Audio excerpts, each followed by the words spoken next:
And boom, we should be good to go. First of all, I want to say there should be a timestamp in the top pinned comment below, because today we're getting the Rockstar and Take-Two live stream. There's a small chance we can get some GTA 6 news, but everybody, okay, gather around. Do not expect GTA 6 trailer, do not expect GTA 6 gameplay or anything like that, but best case scenario, we might hear like little stuff like we have heard previously. We might hear about the release date. Is it coming out this year? Is it coming out next year? Is it coming out in 20 billion years from now? That sort of stuff. Also, real quick, I'm also doing a $100 giveaway. I do that every single month. Top pin comment below if you're interested. You enter once and you enter for good. That's what it is. And if you are into scary, horror, ghost videos, UFO videos, this is my second channel, Scary X. Check it out, okay? This is where we upload UFO content, scary content. This is a brand new channel. If you're into that, definitely subscribe. But how y'all doing? Second stream, I gotta check out Legacy Killer in a bit as well, because they're trashing, and you will not believe. Earlier today, I streamed Hogwarts Legacy, and you wanna know what happened? Let me show you this, okay?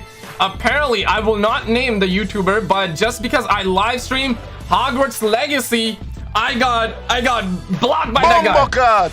I got blocked for streaming Hogwarts Legacy, and you know what that means? We're doing a $100 giveaway, guys, and with that money, you can actually get Hogwarts Legacy. It is really getting up to that point where streaming Hogwarts Legacy can get you blocked, bro. Like, I don't get it. We are all doomed as a human species. Ladies and gentlemen, it has been a pleasure having you around the streets. Drop a thumbs up if you do not get mad, man. If you do not get mad. Let me actually welcome all of you in, man. Y'all are the goats. Yo, what up, Nico? How you doing? Davey, what's up? We got Phoenix. Yeah, okay. He's streaming as well. That's awesome, man. Yo, Sass, what's up, man? Rockstar sucks. Was hoping for GTA 6 news like F Rockstar. There's a chance we might get it, but yeah, it's wild that Rockstar did not. It's been a year. 1 year. Yo, Dots, I saw your tweet. Harshil, what's up? Welcome back. AI, what's up? Maestro, what's up? Muhammad Ali, how you doing, brother? You might see my interview went super well, but they say I was top 2 on their list, but they say I was too young for the job, lol. Oh, bruh. They lying. Stop the cap. They lying. Yo, Merrick, what's up, man? Okay, so top 2 on the list. I was too young for the job, lol. I'm about to turn 18 in March 5. Wait, what? Hey, yo. Hey, yo, what the You're 18 and they're saying you're too young now. They capping, bro. They capping. But top 2, that's listen, man, be around the streets. We'll hit you up, we'll train you up, okay? We're gonna make you a stud muffin, we're gonna make you a Chad, and next time you're gonna be top 1 every time. You're gonna be top 1 every time, okay? We're gonna make you, okay? We're gonna make you be top 1 next time. You got this, brother. Keep your chin up. Use this as a learning experience. Use this as an opportunity, and analyze where you think you could have went a little weak, where you could have been strong, and work on the strong points, and then also try to tackle the weak points. And you got it, boss. More experience, man. That's the game, bro. More experience. The more you throw your spaghetti, the more you throw your spaghetti on the wall, the more you're practicing, and it's all about the experience, man. So you're learning and growing, you know, learning and growing. They would say you're manipulating, but no, man, I say you are learning and you are growing. So keep it up, brother. Keep it up. Your Dr. Indy, what's up, man? Justin, how you doing? We got Sass, Kasu Bhajan, TikTok, Garden Pergi, Alex, how you doing? Andrew, I saw you remove that toxic, but I will not forget that. I will not forget that. I know that you had that toxic in your name before, so I see what's up, man. Yeah, Duncan, there's a chance you might get something. Don't chase that pom pom, chase your dreams, okay? Chase your dreams. Facts, no printer. Ashish, what's up, brother? Ahmed, how you doing? Gamer Webs, AI, what's up? Phoenix, let me welcome all of you in, man. Mark, what's up? Benjamin, how you doing, brother? How you doing? Gang Gamer Webs, I see you too. Skizzle, how you liking Hogwarts Legacy? And be honest, I played for 2-3 hours earlier on the stream, then I went to nap. I wanted to stream today a little bit early, like 30 minutes 45 minutes ago. That's when I wanted to stream, but I accidentally slept a little long. So yeah, it was a hard kind of waking up, because I only I only slept for 3 hours, 4 hours. So yeah, man. So I only played for 2 hours, and for the first 2 hours, I actually really liked it. But you gotta understand, I'm biased. I'm beast, Skizzle Beast, because I do enjoy Harry Potter. I'm a Harry Potter fan. So as a Harry Potter fan, I really liked it. But there were people in the chat which I totally agree with. There were a lot of people saying that if you're not a Harry Potter fan, and that's I said that before in one of my videos as well, right? Like if you're not a Harry Potter fan, then it's like 50-50. I think if you're not a Harry Potter fan, then you might not like it, but if you're a Harry Potter fan, then I think you will enjoy it. But again, I only played for 2 hours. It's a honeymoon phase. I said it during stream. Ask me that in 2 days, because right now it's way too early. There's a lot of dialogue which I personally enjoy for the games and movies that I'm into, for franchises that I'm into. But let's say Hogwarts Legacy was something, Harry Potter was something that I was not into, then I feel like I probably wouldn't have enjoyed, because there was too much dialogue, just talking. For the first 2 hours I played a lot of talking, which as a fan I really enjoyed. But if I was not a Harry Potter fan, then I think I wouldn't. But I'm assuming that based on just the assumption. So that's my honest first 2 hours impression for now. But I'm a fan, so I actually enjoyed it. And seeing like the entirety of Hogwarts, seeing the tie in with the movies and shit, seeing the nostalgia trip, having that nostalgia trip, and seeing that kind of stuff, the throwbacks and little teases, little shout outs to that sort of, you know what I mean, right? Like if you're a fan, I really enjoyed that. I really enjoyed that. What are your PC specs? I got RTX 3090, 64 gigabytes of DDR4 RAM, but now they already on DDR5. Bruh. I don't know, man. So I got that, and i7 not i7. I have Ryzen, I believe 3900 or 3950X. I bought it like 2-3 years ago. This PC, I should have actually made it myself, but I bought it ready-made on Amazon. Bruh. Yeah, guys, like you can make fun of me, man. You can actually. Hey, yo, what the f? You can make fun of me, man. I bought it ready-made on Amazon because I wanted to make sure that it's good and I can stream, I can make videos, and there are no interruptions. Because yeah, man, gotta be fast and efficient with that. Strong, independent. You know what I mean?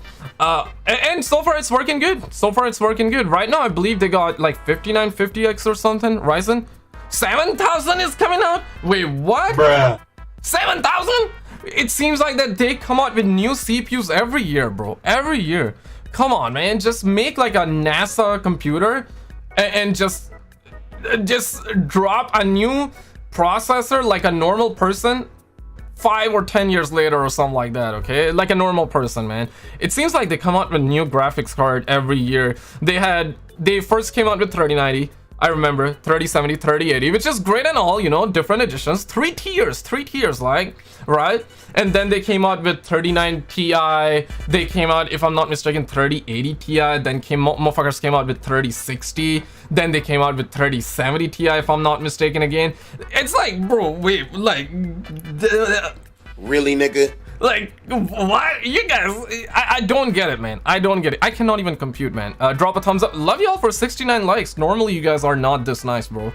Like, I'll keep a $150 with y'all. Like, normally, you guys are bad. You guys are, like, bad. You know what I mean? No, I'm just joking, man. Y'all are the stud muffins, man. You stream with only one PC?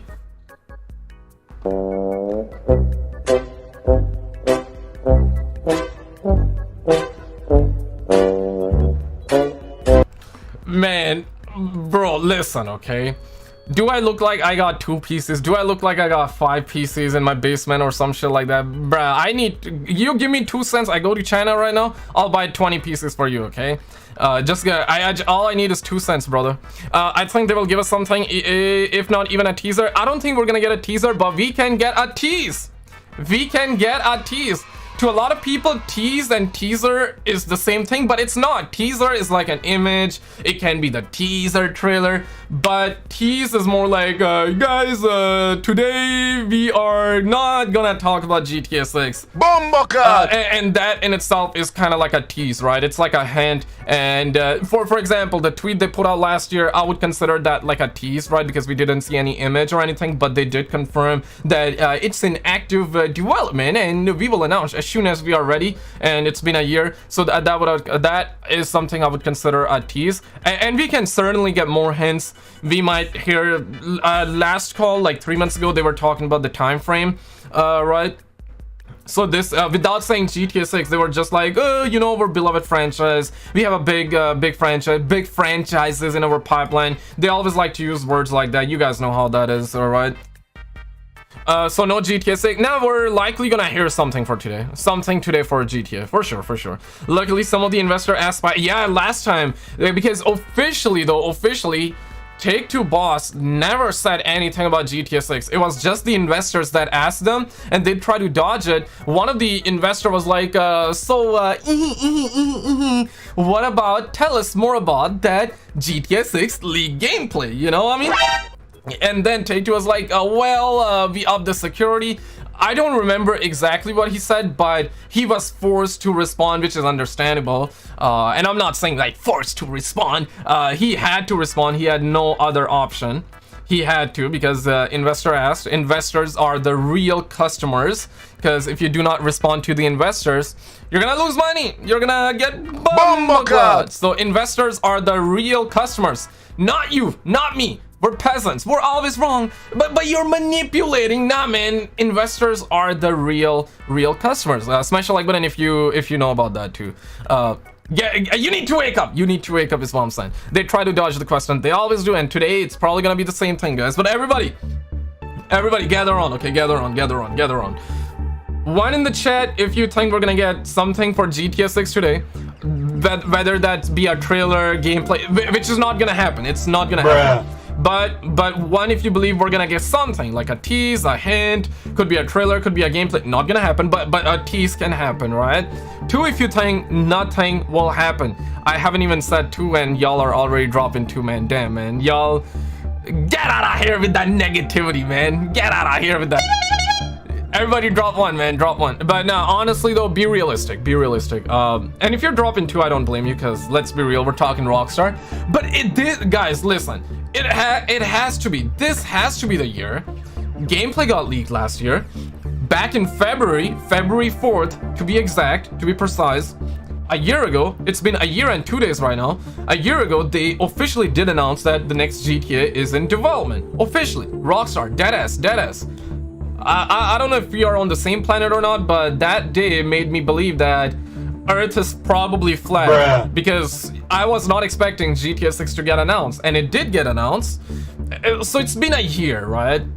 And last 4 investor calls, they have always talked about the next GTA, but never drop a teaser, never drop a trailer, never drop any official gameplay. But we already saw the gameplay. I mean, the early version, the alpha, the pre-alpha, right? So are we gonna get something today? Has to be, because if you get nothing today, then are we really gonna get the game next year? Are we really gonna get the game in 2025? Probably not. So we gotta get something today. Thoughts? Agree? Disagree? But you're manipulating. Thoughts? Anybody? Let me know, man. So the call happens in 40 minutes. Yup. Yes, sir. Late 2023 trailer, 2024 release date gets delayed for 1 year until 2025. I think that's pretty like level-headed. I would say that's realistic. That's probably realistic. Knowing their track record, I would be surprised if it really gets announced this year and they announce it for 2024 and then it doesn't get delayed. That would truly be surprising, and I really hope that happens, because by the end of 2024 is probably better, because if they come out today and announce it, they still got 2 years, less than 2 years, but closer to 2 years. But if they are like, no man, it's gonna come out by the end of 2025, then that's 3 years. Almost 3 years from now. I genuinely hope it's 2024, but if they do not announce it this year, then you know what I mean, right? Super Bowl, I don't think we're gonna get anything on Super Bowl. I know for the longest amount of time people have been saying, and if I'm not mistaken, back in 2019, 2018, Super Bowl had it was in Miami, so it was using GTA Vice City marketing, and a lot of people thought, even myself, that was about GTA 6, right? One in the chat if you remember what I'm talking about, two if you're like, bro, I got none of that. Let me fire that up. Hold on, if I can find it. No, I'm gonna burn brain cells. Yeah, that's like 2-3 years ago. But if you know, you know, right? If you do not know, then you don't need to know, I would say. So yeah, that happened back, if I'm not mistaken, maybe that was in 2020. Because time is something that it's kind of hard, right? But it was a couple of years ago.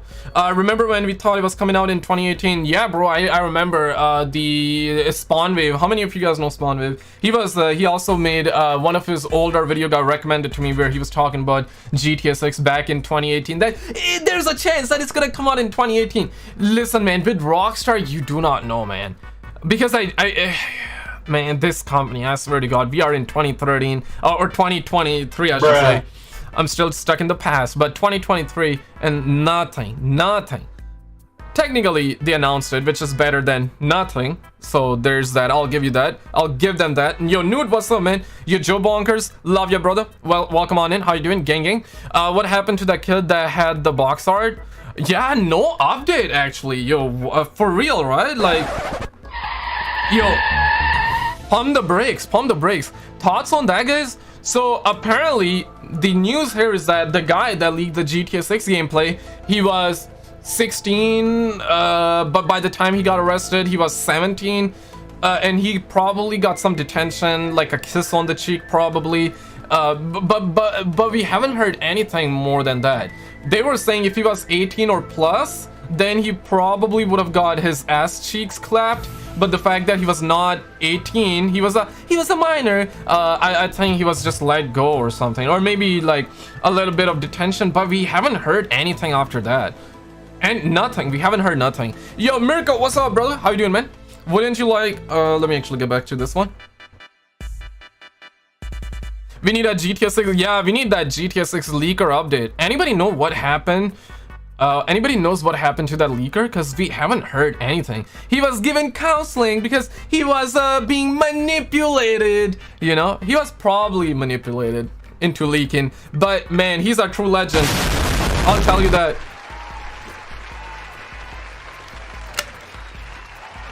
What a guy, right? Ended up leaking GTA 6 like it was no one's business. And I love that fact. Yo, I don't want to get in this repair, man. Haram! That's haram. And also everybody, okay, gather on. Thoughts on Andrew Tate right now, okay? Thoughts on Andrew Tate. 1, if you love the guy. 2, if you hate the guy. I want to know your thoughts. And I want to know, like, you think he's gonna get released or you think he's gonna stay in jail? And when I say if you think, I don't mean your feelings. I mean your assumptions, whether you like him or not like him. Because I feel like if he gets released, a lot of nukes will get dropped. And he's gonna do 20 billion live streams, and it's gonna be crazy. It's gonna be good for the meme content as well. A little bit of that red pill, a little bit of that truth bomb as well. It's gonna be awesome for that.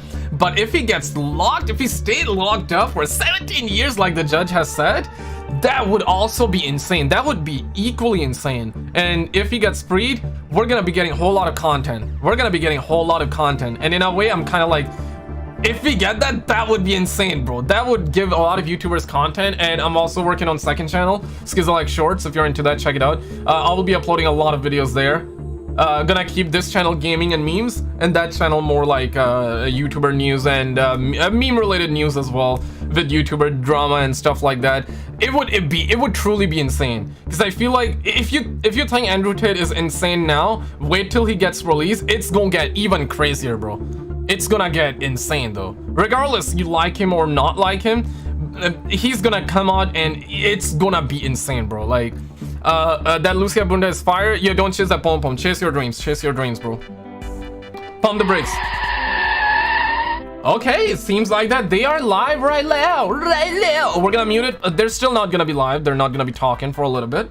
Right, we still have 30 minutes. Andrew gonna storm Area 51. I don't like Andrew Tate, but he should only stay in jail if he's actually guilty. You know what? I agree with that. I agree, because I've been reading your comments, and sometimes you have points, sometimes you don't have points, and this one I say that's pretty level-headed. Because regardless, here's what I'm gonna say, guys. Like, listen, okay?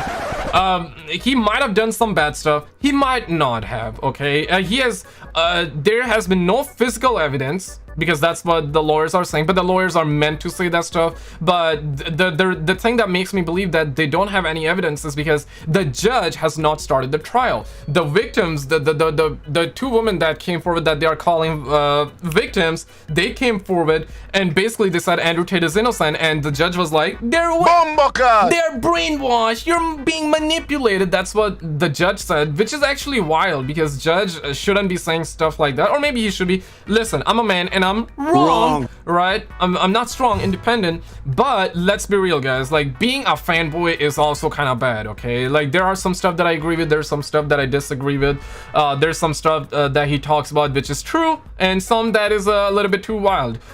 He might be playing a character on stream, like he is saying. Maybe he truly did what he said during the stream. So the only evidence I would say in this situation is his words that he said during stream. You might believe it, you might take it as facts, you might not, and that's on you, that's on the judge, whatever, right? But if he really truly did those crimes, then he's guilty, then he should be doing the time in jail. Let's be rational, okay? Let's not be a fanboy. Let's not be a hater for the sake of being a hater, okay? Let's try to be objective on the situation. Let's try to be, because if he really did what they're claiming he did, then he should do that. But if he didn't, he should deserve to be freed, regardless whether you agree with his points or not, you know what I mean? Because if we're gonna try and lock people, if we're really gonna cancel people for their opinions and viewpoints, then that's kind of dumb, right? Like, because we're canceling people just because we disagree. That's like, not, come on, man. Like, we can have a conversation and you can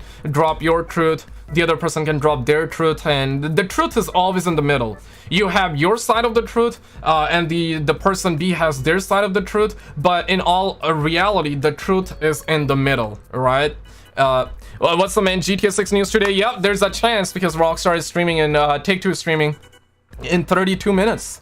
So hopefully, basically putting the personal viewpoints aside, everyone has their right. Exactly, that perfectly said. Exactly, bro, exactly.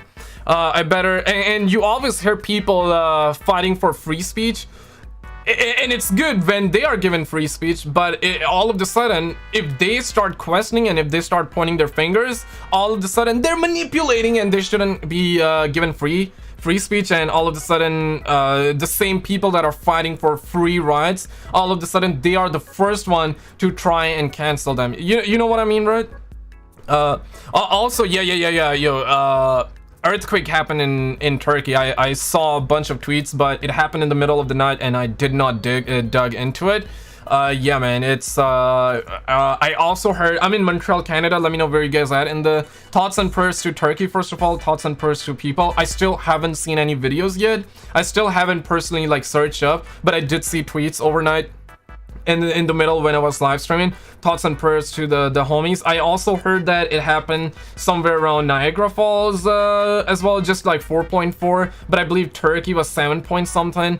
I remember I'm Pakistani, right? I came to Canada back in 2006, and I believe back in 2004 or 5 there was a massive earthquake in Asia, massive earthquake in around like Pakistan, Kashmir, and it was very devastating. I was like, what, 8 years old, 7 years old at that point, and I remember the only memory I have is the ground really shaking, people were screaming, and so yeah, I lived through that as an 8-year-old, and yeah, like just hearing people scream, I wasn't terrified, I wasn't scared, because I was a kid, I didn't even know what the hell was that. I think I probably would have thought I was in a like a happy land or something like that, but I remember like hearing people scream and shit from the neighbors, and yeah, man, that's something. I'll tell you that that was definitely something. That's our nearly 4,000, damn, man.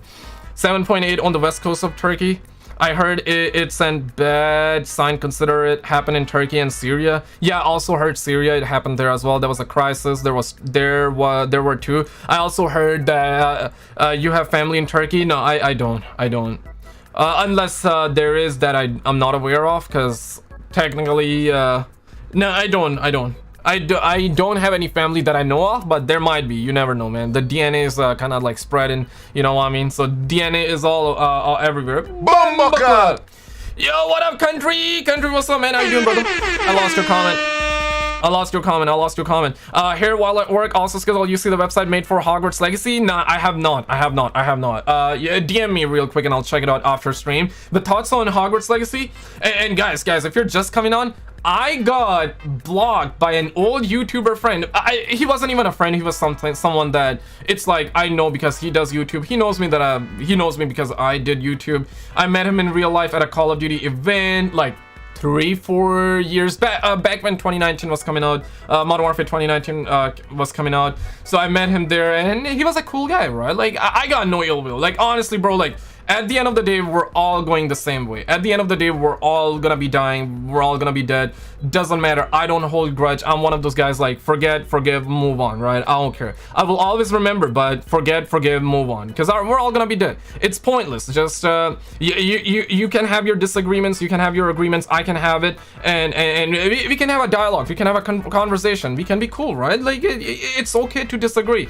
But the disagreement got so hot. I mean, I never spoke to the guy ever again, but like he was like, but you are live streaming Hogwarts Legacy, I gotta block you. My point, the whole reason I'm bringing this up is because the sad reality is that this wouldn't have been a conversation 3 years ago. This wouldn't have been a conversation because you gotta understand that people are actually getting mad because some people are liking Hogwarts Legacy. There was a chick that actually got fired from liking, actually got fired from her job for liking Hogwarts Legacy.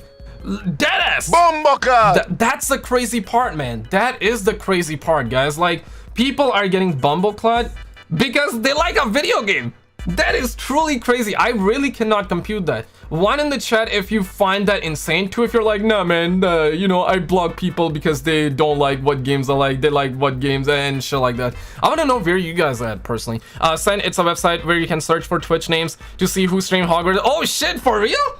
Bombocat! Yo, my name should be there. Yo, search if my name is there or not, because I stream and I'm happy to stream. I'll be streaming again if I'm not a streamer though, but I usually stream whenever there's a new big game or there's an event. For example, today we're getting Take-Two calls, so I'm streaming right after like what, a month or 2 months. It's okay to disagree, but it's never okay to disrespect. Exactly, guys, like we can disagree. Disagreeing is actually not a bad thing, believe it or not. This is something that they used to teach in school. I was in school like what, 7 years ago, and the teachers would be like, yo, you need to come up with an argument. You need to make a stronger argument for agreeing. Like, tell me why you agree. Come with a stronger argument. Tell me why you disagree. Again, come out with a stronger argument. I went to a French school, so it was like, tu dois faire un argument aujourd'hui qui est, yeah, so that's it. They used to teach that in school. I'm not sure what's happening. They're teaching kids like gender fluids. They're teaching kids about like shit like that. That's just bro. Like the stuff. I have a friend, right? Just he lives right across from the streets. He's my age. He's like 1 or 2 years. He's 2 years younger, and he has a young sister. Okay, and the stuff that he's telling me, I cannot compute that because my friend's sister is going to the school that I went to years and years ago. It was all fine, but the stuff that he's telling me that they're teaching his sister is crazy. His sister is learning about gender fluids at the age of 8. I'm like, bro, if you're a parent right now, you need to teach your kids, okay? Because the West is going down, man. The West is truly going down. That is truly insane, though. Schools have changed. The school system is rigged because they should. Any rational mind human will tell you that kids at that young of an age should not be taught stuff like that. You know what I mean? They're just kids. Let them play. Let them learn their 1, 2, 3s and the ABC. Like a normal person. Like a normal person. Je déteste tous les gens qui sont contre Hogwarts Legacy. Yo, Ian, you probably Googled that, right? Or how many of you guys speak French? That's awesome if you do that, Ian. But Ian McGonigal, what's up, man? I do it, brother. What's up, brother? I do, man. They're breeding a new generation of leftists. I'm honestly tired of, and listen, I don't blame people whatsoever. I don't blame kids. Like today's kids, they're probably gonna grow up and they're probably gonna have a completely different mindset to me and you. And just like how you and me have a different mindset to our ancestors, and to a certain degree, it's good to have a different mindset because sometimes you have a better take than your ancestors, and I'm assuming that going forward our kids, you know, our kids are probably, and I hope they have a better perspective and better take than us, all of us. That's gonna be beautiful, right? If they have a better perspective than all of us. But the stuff that they're teaching kids in school, that is really bad, because they're gonna be having like a completely different, in a way, negative, all of the negative take on a lot of the things, and that's actually really bad. I learned at school. Yo, what up, the Swag King official? How you doing, brother? How you doing, brother? Pop Muffin, what's up, man? What up, bruh? I'm about to make a crazy short on Saucy right now. Yo, who's Saucy? Who's Saucy? I don't know about that. If you believe in God, God is in charge of everyone and everything that isn't everything that happens as well. You are denying God's plan and saying it's wrong. Is all agenda to make girls more masculine and the men more feminine, then they can control us better. Yeah, absolutely. Leave the effing kids alone if the parents wanna. Yeah, it's the parents' job. It's the parents' job, man. Absolutely. And listen, guys, like most people are pretty good. Most people are very good people, okay? Most people, obviously we all have our biasness, we all have our angers, frustrations, we all have our takes, we all have our opinions, which is perfectly fine. We all get triggered at certain things, we all love and we all hate certain aspects, which is fine, which is completely fine. But the stuff that they're teaching kids today, it's wild. It is truly wild. And most people are good with everybody, okay? Regardless of your gender, race. Any rational human would be fine with any person, gender, and race, religion, whatever. It's you. But you do not have to shove that, right? Because as straight, I'm a straight man. Am I going around and be like, look at me, I'm straight. Look at me, I'm straight. I like the pom-pom. I don't chase it, because don't chase pom-pom. Let the pom-pom chase you, okay? Words of wisdom right here, because the more you become one of that guy that is chaseable, you want to be chaseable. You want to increase your that word, it's not coming up in my mind right now, but you want to be more desirable. Yep, that was the word. Bruh. You want to be more desirable. As a man, you want to be more desirable. Just don't push your shit down people's throat in terms of like sexual orientation, because nobody gives a damn, bro. You want to do Easter eggs with whoever, do it, man. Like, I don't care about that. While if you have watched Naruto, I learned from that, stop the cycle of hatred. The aliens are our creators. Yeah, there are crazy theories like that as well, man. Crazy theories like that. If you watch Naruto, the aliens, y'all think we're ever gonna by the way, 22 minutes till GTA, hopefully GTA 6, we get some news. 22 minutes till Take-Two live stream. If you haven't already, drop a thumbs up. 157. But chat is talking about aliens and shit like that, the UFOs and whatnot. Thoughts on aliens, UFOs? 1, if you believe it. 2, if you don't believe it. I wanna know. I wanna know how you all feel about that. Y'all think they're ever gonna reveal it in our lifetime? Are they gonna reveal it in 5 years, 10 years, 20 years, 50 years, 100 years, 1,000 years?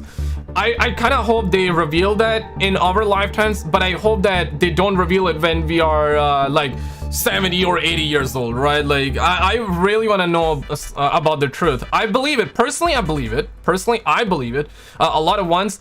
And I genuinely believe that our ancestors, if you would have asked this question to our ancestors, you would have probably got a mixed response. Some of them would believe, some people wouldn't, because back in the 90s, 80s, right, you would get ridiculed for asking questions like that.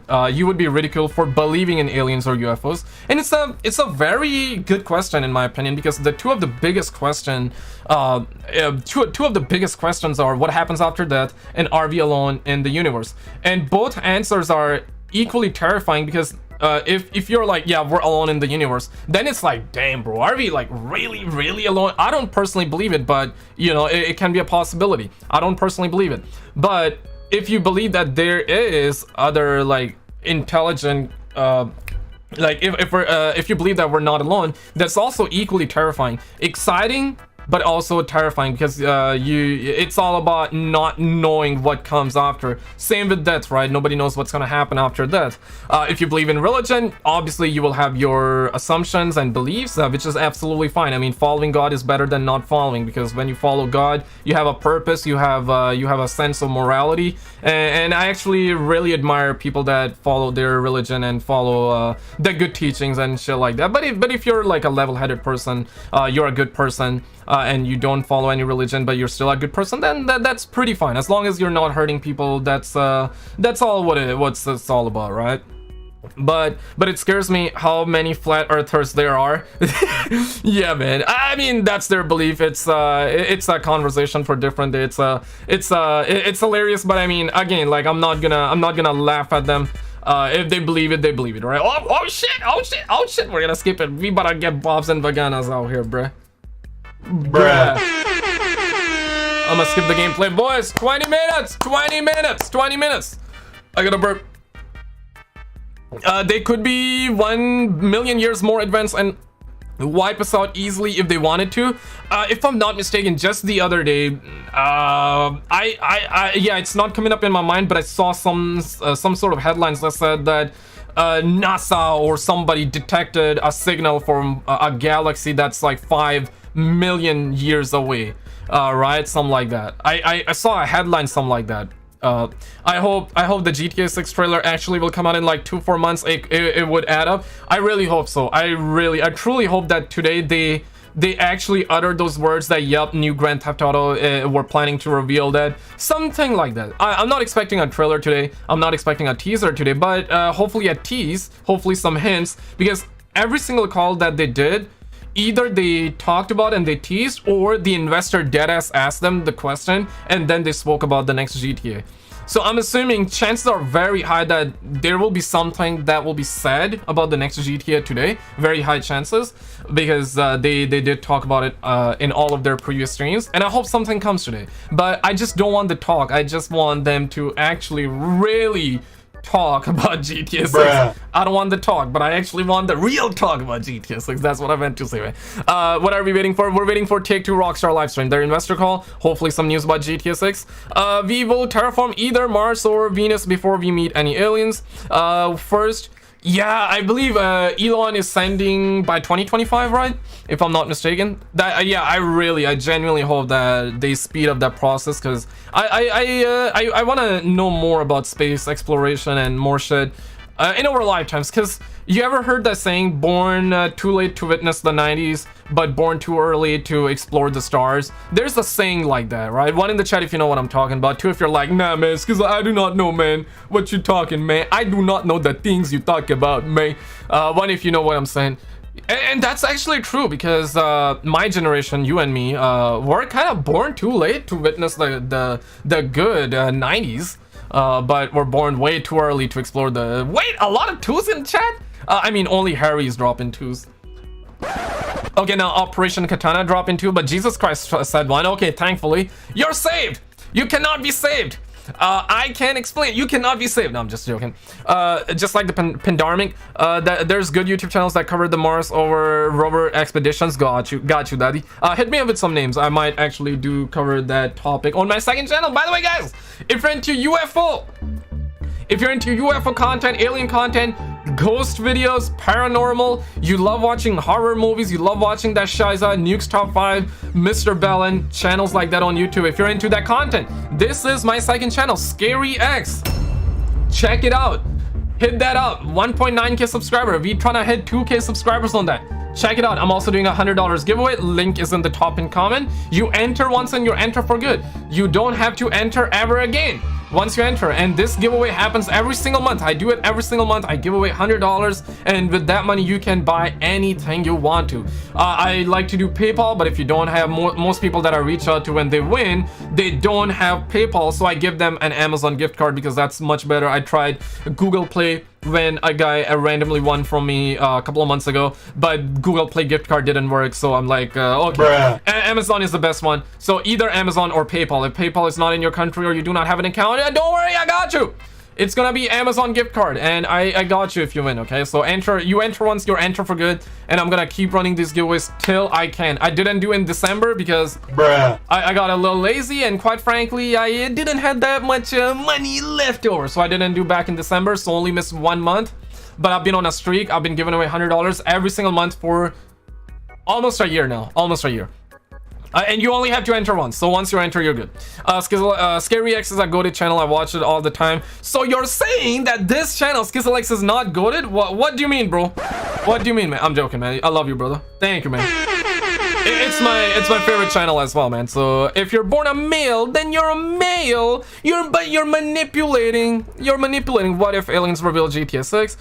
Man, Take-Two definitely got the aliens and NASA involved to catch that leaker, bruh. Like, we don't even know what happened to that leaker. Last we heard, he was arrested. The FBI got involved. He had that 20-star wanted level, and we don't even know what the hell happened to that guy, bro. Love y'all for almost 200 likes. You thank you for subscribing. Kaji, love you. Gang, gang, gang, gang. Hit that like, hit that like. You're strong. A man can never be strong. A man can never be independent. Only she, they, them are strong independent, at least in the west. In GTA. Oh, I remember this mission. Holy, I remember. You got Nico, Ballad of Gay Tony. I believe that's Tony, right? Is that correct? I'm not that guy that went to the floor. That's Tony, right? I remember this mission. Bro,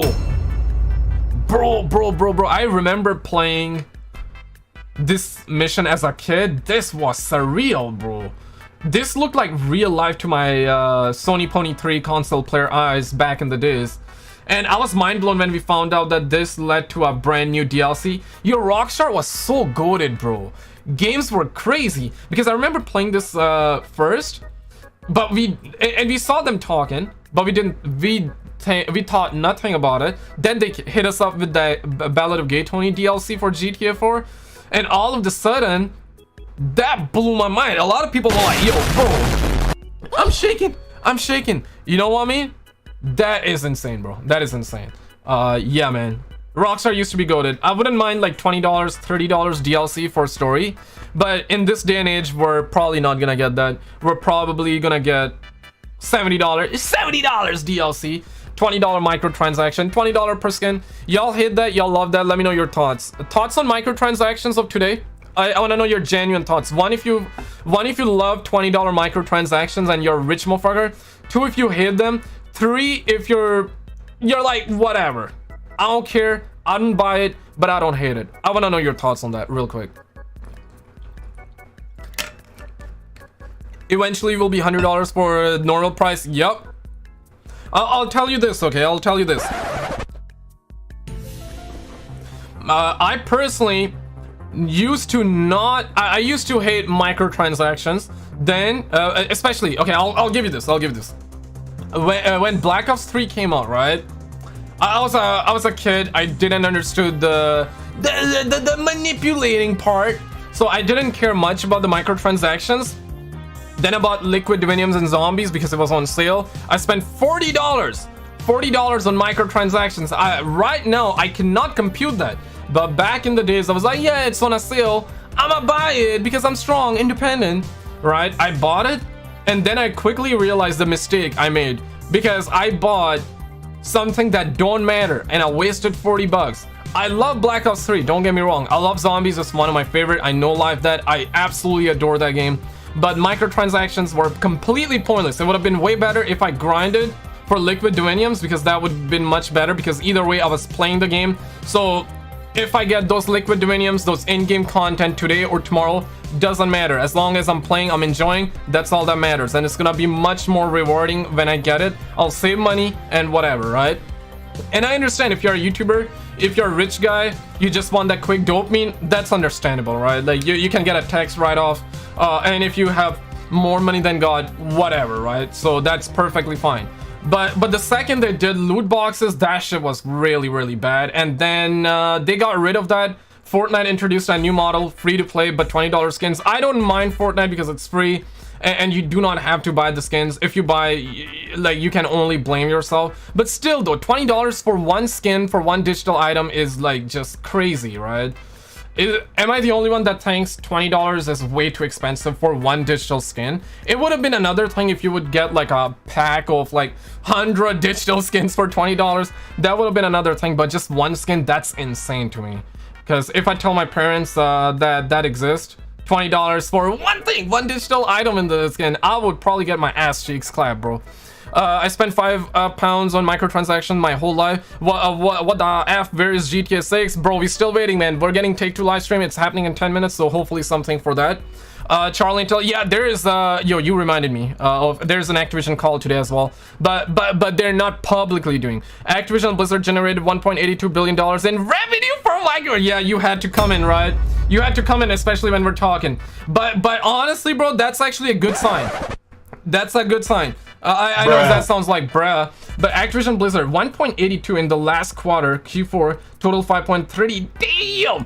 I remember around Modern Warfare 19, they did 3-some billion with microtransactions in one quarter alone. Some number like that. Somebody Google that. If I'm not mistaken. If I'm not wrong, they did some about like 3 million something. So 1.82, that's low. That's low compared to that. That's still a lot of money, man. They're killing it. But it's good that many people are waking up and realizing that it's not worth it. Guys, truly it's not worth it. But again, at the end of the day, it's your money. If you find it valuable, then get it. I don't find it valuable, but I don't want to be hypocritical, because like I said, I did buy it in the past. I might again in the future, but it depends. But you gotta understand this, right? If you're a YouTuber, I'm not trying to give myself or any YouTuber a pass, but the facts are facts, right? If you have a lot of money, then you can use that money to save yourself time, and you can and if you're strong, independent, and you're doing YouTube or any freelance work, you can get tax credit. So in a way, it can be smart to invest and buy microtransactions, because you can get that tax write-off. I wish the school education system taught us these things, and I wish I didn't have to learn that from watching YouTube videos and shit. I truly wish that school system taught us the real valuable stuff, but they did not. But if you're tight on money, then absolutely don't, man. Just focus on putting your ducks in a row, focus on getting your life together. And that would be much better. Okay, let's see what they're saying, because in 8 minutes we're getting Rockstar stuff. Activision Publishing made 1.85 billion. Damn, son. Activision says there's a full annual premium. Wait, what? What? Oh my god, I'm shaking. This is not a Treyarch game.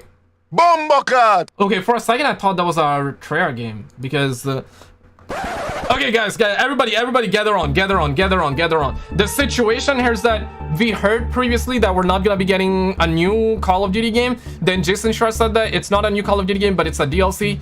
And now I'm reading that Activision is saying full annual premium release.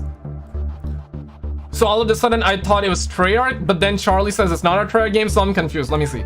Across the Call of Duty franchise, our teams are working to amplify the success of the fourth quarter with 2023 plans, including even more engaging live service, bruh. So I think Jason Schreier is correct. Probably gonna get a $70 DLC for Modern Warfare 2 across multiple platforms in the next full annual. Oh shit, okay. Oh shit! So we might get what Jason Schreier said, and we might also get a new game. You imagine that's like Van Garbage 2. I would love Modern Warfare 3 Remaster, but with multiplayer. Modern Warfare 3 Remaster is one of my favorite games. I will not lie. I also hope that we get Modern Warfare 2 multiplayer. So that is a little bit suspect. I need to see Mr. Garlic JD break it down. Oh, I'm shaking! I want to see the homie shaking as well. Black Ops 5, hello? But yeah, Jason Schreier like, see you again. Premium equal paid. Yup, that's what it is. Yeah, I hope. I'm actually really excited for the next Treyarch Zombies game, bro. I'm not gonna lie. Modern Warfare 2, it's a good game on paper, man, but they messed it up hard, man. Skill-based matchmaking, EBMM, they got so many algorithms. You play 5 games and motherfuckers already know if you're gonna be able to continue your bloodline or not. They already know how many kids you're gonna have based on the time you spend playing Call of Duty. Absolutely insane stuff. Absolutely insane stuff. And they call giving us 2 remaster maps content. That is bullshit, bro. Like, they have 3,000 devs, okay? They have more money than God. They're making billions, but they're not able to give us like 2 remaster maps every 2 months. Insane stuff, man. They're gonna give us 2 remaster maps again, I mean. Bumblecard! So yeah, there's that. But you guys find that sad, or you guys find it perfectly fine? I want to know your thoughts. Honest thoughts. Honest thoughts. It's a remaster 100%. I wouldn't mind a Modern Warfare 3 remaster. I feel like it's a perfect time if they're not gonna have a new Call of Duty this year. Drop Modern Warfare 3 remaster. You know what I mean? Modern Warfare 2, I'll still say it's a good game. They had a lot of really good fundamentals. Aside from minimap stuff, like, bro, like, they basically told the community to go pound sand. Regardless, guys, like, I know I don't even understand why this is a debate, but no disrespect to anybody, but if you think that there shouldn't be red dots on the minimap, perfectly fine. I believe there should be minimaps, normal red dots on the minimap. We should get a normal minimap because it was not broken. They fixed what was not broke, and then when the community told them, like, guys, we need a normal minimap, they basically ignored the feedback. They told the fans to go pound sand. And now they're wondering why their player base is down by 73% because they don't care about their player base. Is this a live stream or one of those quarterly investor calls? Yeah, quarterly investor call. Sad how far Call of Duty has fallen. And Modern Warfare 2, bro, they have the name, they have all the money in the world. And Modern Warfare 2, seriously, guys, like, guys, let's be objective, let's be rational. It has a lot of the good fundamentals, though. Like, I'm a massive Call of Duty fan, but the shit they're doing with Call of Duty, it's just truly sad, but there are still good things about the Call of Duty. I'm not gonna hate the game for the sake of hating, but there are good things, and they had good stuff with Modern Warfare 2, and I wish them success, and I wish they kept on dropping content, but it's like they are not understanding that. They're just not understanding that, man. They're copying Fortnite, perfectly fine, you can do it, but if you're gonna copy their model, then you also need to copy the frequency that they have for dropping content too. Yo, shout out to you, thank you for subscribing. What up, King? Kind NML, how you doing? David Brooks, what's up, man? Skizzle peep that GTA tweet. Let me see. Take 2 at 3 more minutes. 3 more minutes. Okay, let me refresh here. One sec. Take 2. Continue to stay the release date. Okay. They're talking about mobile defective edition version of the Grand Theft Auto trilogy, TBA, GTA 5. Okay, one sec. Let me go over on the home. Did you tweet countryman? Features I would have if I were making a. See what I'm Bumblecard! We were literally talking about the devs not listening to the fan base, and that's what people are screaming about over on Twitter. Men got 819 likes because it's facts. Lobbies that stay together, red dots on the minimap, map voting. If you're a Call of Duty fan, you know we had this shit like years ago, bro. Years ago. Like, this shouldn't even be a conversation. We should be. And what? Okay, guys, everybody, gather on. We got 2 minutes till Take 2 stream, but we gotta talk about this, okay? Mark Rubin was probably one of the main guy for Modern Warfare 3, the face of Modern Warfare 3, and the OG Call of Duty game. Mark Rubin is that guy, so he's the one saying this. No skill-based matchmaking in casual play. Is this even real life? Rank mode means skill-based matchmaking, and yes, they should have skill-based matchmaking in rank play. I want rank mode because sometimes you wanna play rank mode. You want in the chat if W Mark or L Mark? That's an ex Call of Duty dev, mind you. Yeah, bro. Okay, let me see that. Oh, shout out to you, Call. Yeah. GTA 5 has now sold over 175 million. Oh shit! It has almost been announced. GTA 395 million copies. Damn, son. The data shows GTA 5 sold more in the last 3 months, bro. Who are these people? I don't blame people, honestly. I know I was about to. I get it. GTA is one of those games that you gotta buy, but at this point, in my opinion, everybody should have had GTA 5. Like, what y'all doing? These are probably like newborn kids that are that are buying the game. I don't blame them, man, because they're probably finding out about GTA and they're getting it. But still, it's crazy to you. It's probably crazy, maybe not, maybe it is, maybe not, but it is crazy to me. It's probably crazy to a lot of the GTA, hardcore GTA fans, that the game sold more in the last 3 months than previous quarter. That's crazy though. Yeah, we better get their call, boys. 1 minute, 1 minute, 1 minute, 1 minute. Okay, let me actually play the audio. Oh no, that's probably copyrighted. We're gonna wait a little bit. They're not talking just yet. They gotta keep things rough to make Microsoft acquisition look like. Yeah, that's another conversation that people are having. I believe Prestigious Key talked about it too. The reason they're not dropping content, or the reason they may not be dropping content, is because of the fact that because of the fact that there's a Microsoft deal happening and they want to lower the content, so people believe that Microsoft really need to acquire it, and once they acquire, everything will be fixed, all the problems will be solved. I don't know if that's true or not.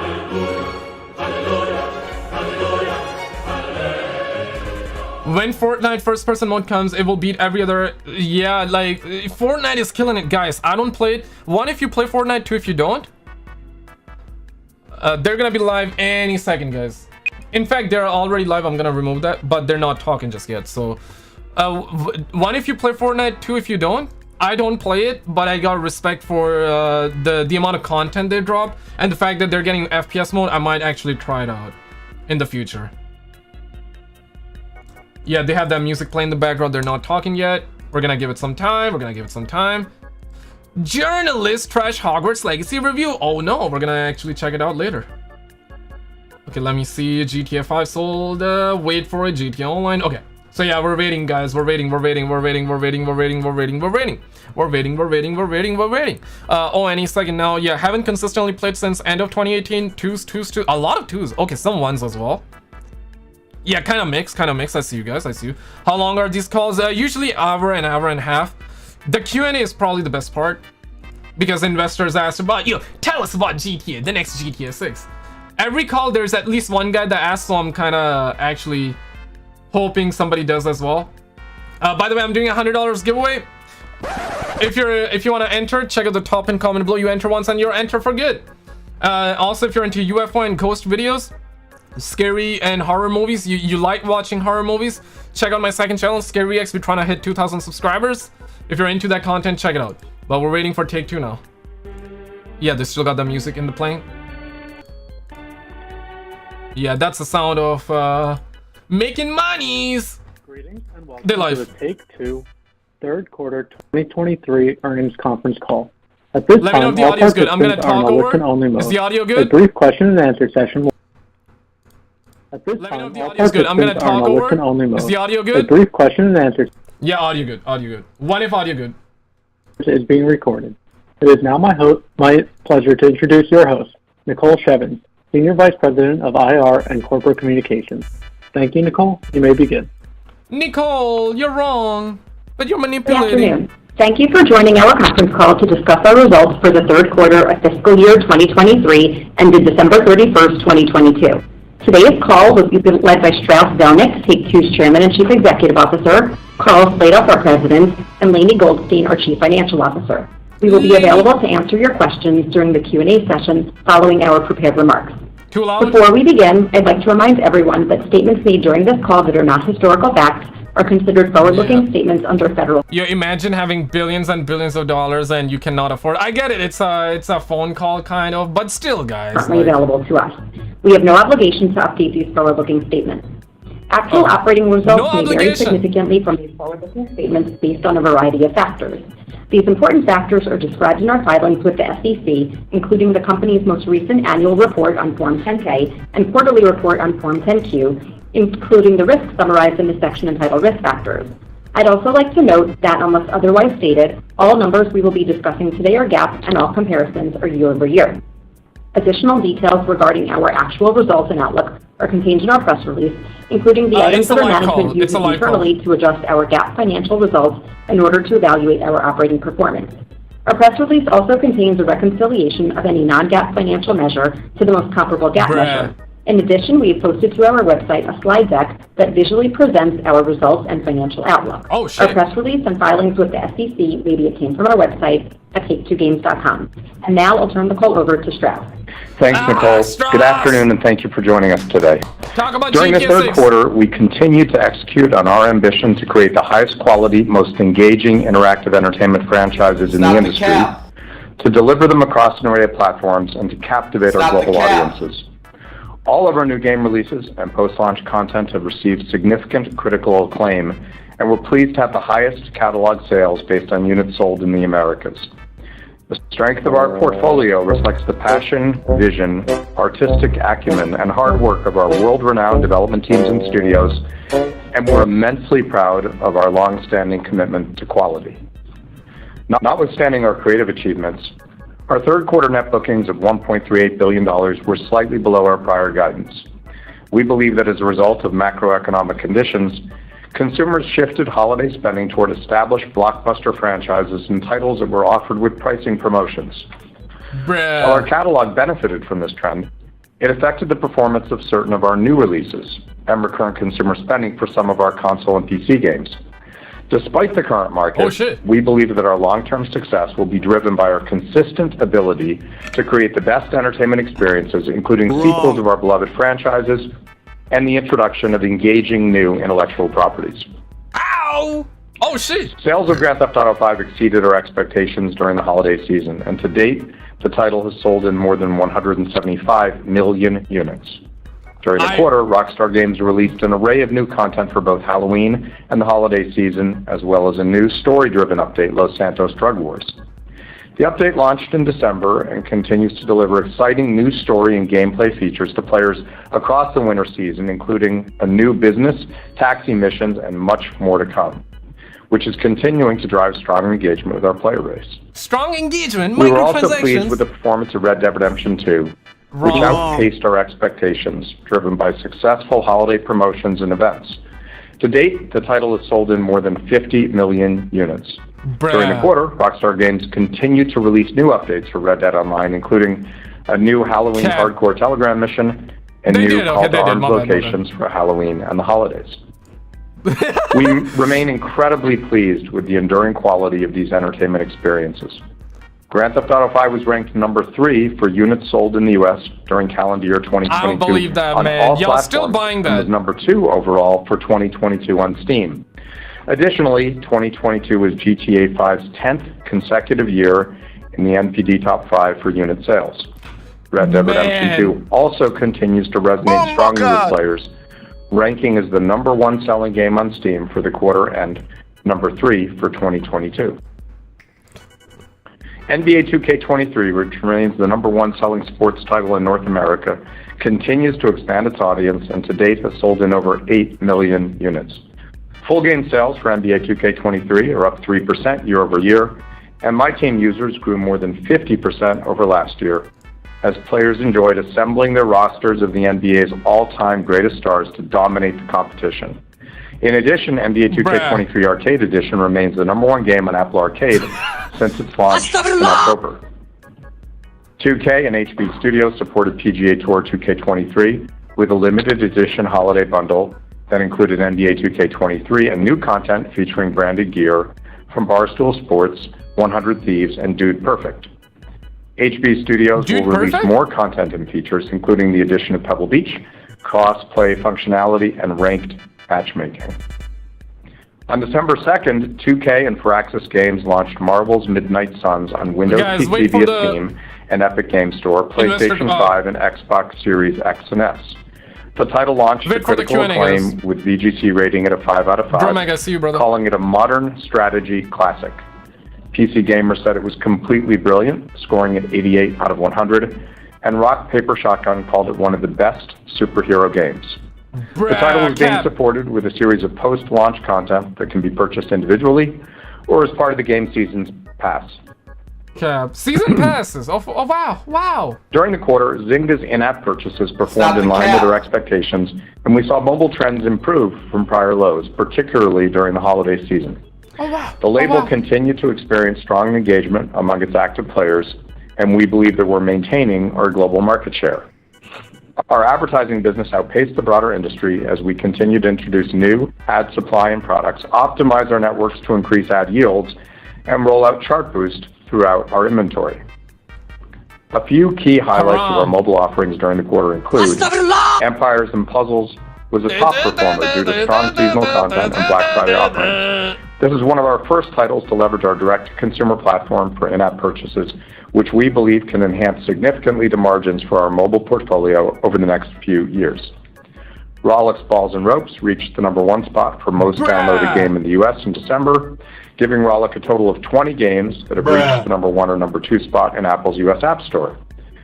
We acquired Popcore, which offers a unique balance of hyper-casual experiences that also prioritize long-term player retention rates. This strengthens our leadership among hyper-casual publishers with respect to downloads and revenue. Following the acquisition, Popcore's game Tap Away reached the #1 spot for most downloaded game multiple times throughout the quarter in Apple's US App Store. Last of Us 3 on PS6, I should say? Zynga's casino titles remained resilient, with Game of Thrones Slots posting its best quarter ever. Top 11 had a strong quarter, driven by various in-game updates celebrating the World Cup. CSR Racing 2 released Race Pass, which features innovative new rewards that are driving stronger retention and monetization. Bro, why you slap? Our combination with Zynga remains highly accretive to our business. We remain committed to delivering our planned synergies, and we're well on our way to exceed our target of $100 million in annual cost savings within the first 2 years post-close.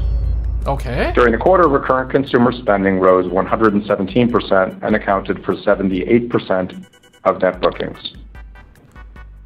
Turning to our outlook, we're operating in an environment that is in many ways more challenging than we anticipated. And we're lowering our fiscal 2023 net bookings guidance to $5.2 to $5.25 billion to take this backdrop into account. To be clear, I take personal responsibility for our revised downward guidance. We believe there's always more to achieve, particularly when we fall short of our expectations.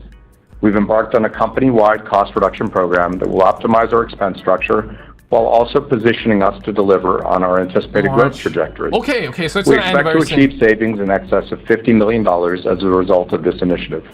Our balance sheet remains strong, allowing us to navigate these uncertain times with confidence. Yo, can a brother get like 2 pennies so I can go to China and buy GTA 6 there? Long term. As we achieve the powerful synergies from our combination with Zynga, release new titles from our robust multi-year pipeline, and execute on our cost savings initiatives, we expect to deliver sequential growth and record performance over the next several years. Our business and creative teams have done a phenomenal job during these challenging times. And I'd like to thank all of our colleagues for their tireless work. I'd also like to thank our shareholders for their continued support. I look forward to sharing our progress with you on all of our key initiatives. I'll now turn the call over to Carl. Carl! Thanks, everybody! As we focus on the remainder of the year and beyond, we remain steadfast in our commitment to providing the most captivating and engaging entertainment experiences for our audiences across all platforms and geographies. GTA 6! We believe this is the best strategy and path forward to achieving our goals, driving our expected long-term growth, and bringing value to our shareholders. Turning to our upcoming releases. On February 24th, Private Division and Intercept Games will launch Kerbal Space Program 2 in early access for PC on Steam, Epic Game Store, and other storefronts. KSP2 will bring an array of content for players to explore, and the title promises to be the most visually impressive game in the franchise. Those that purchase KSP2 in early access will help inform the future development of the game by providing feedback directly to its creators leading up to the full launch of the title.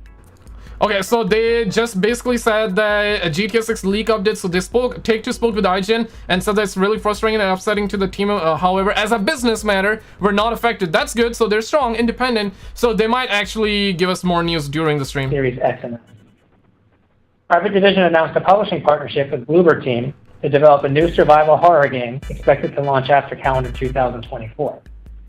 And we unveiled our new Private Division development fund to support smaller, independent teams with project financing and mentorship. Independent. On March 17th, 2K and Visual Concepts will release WWE 2K23 for PlayStation and Xbox consoles and PC on Steam. In celebration of John Cena's 20th anniversary as a WWE superstar, the 16-time world champion, record-setting philanthropist, and WWE 2K23 executive soundtrack producer will be featured on the cover of each edition of the game. In addition, global music phenom Bad Bunny, 2022's most streamed artist in the world, will make his WWE 2K debut as a pre-order bonus. Building upon the success of WWE 2K22, Man, I'm a massive John Cena fan, I'll tell you that. Features a unique take on the 2K showcase. I used to watch a lot of WWE. Fan-favorite War Games matches and expansions to several marquee game modes. Fans can look forward to a deep roster of WWE superstars and legends, including Roman Reigns, American Nightmare Cody Rhodes, Ronda Rousey, Brock Lesnar, Stone Cold Steve Austin, Emotional Mata. 2K will support the game with an array of post-launch content that may be purchased individually or through a season pass. Emotional Mata.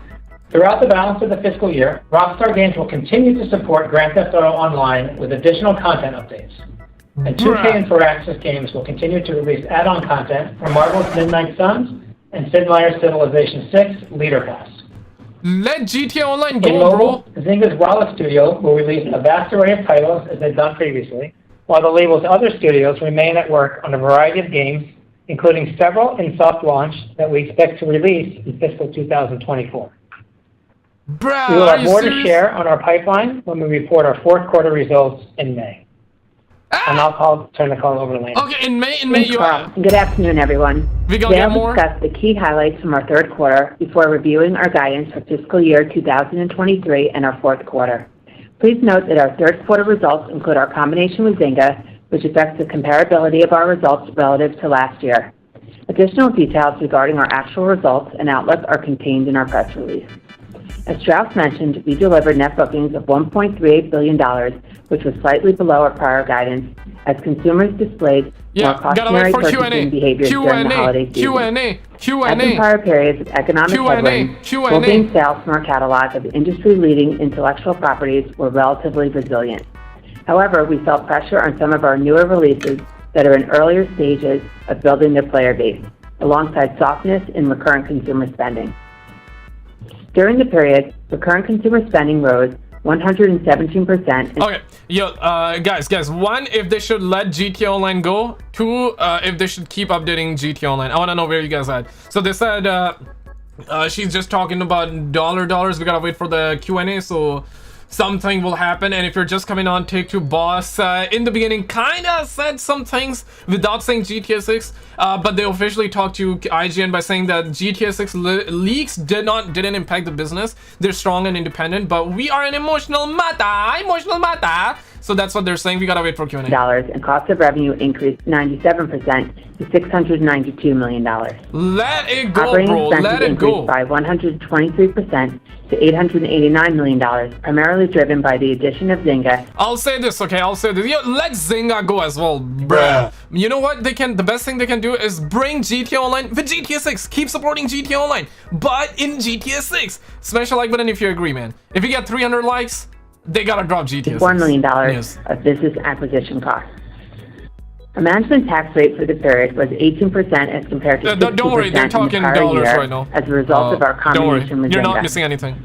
We ended the quarter with over $1.1 billion of cash and short-term investments and paid down $200 million of revolver borrowings, reducing our debt to $3.1 billion. Bruh. Turning to our guidance, I'll begin with our full fiscal year expectations.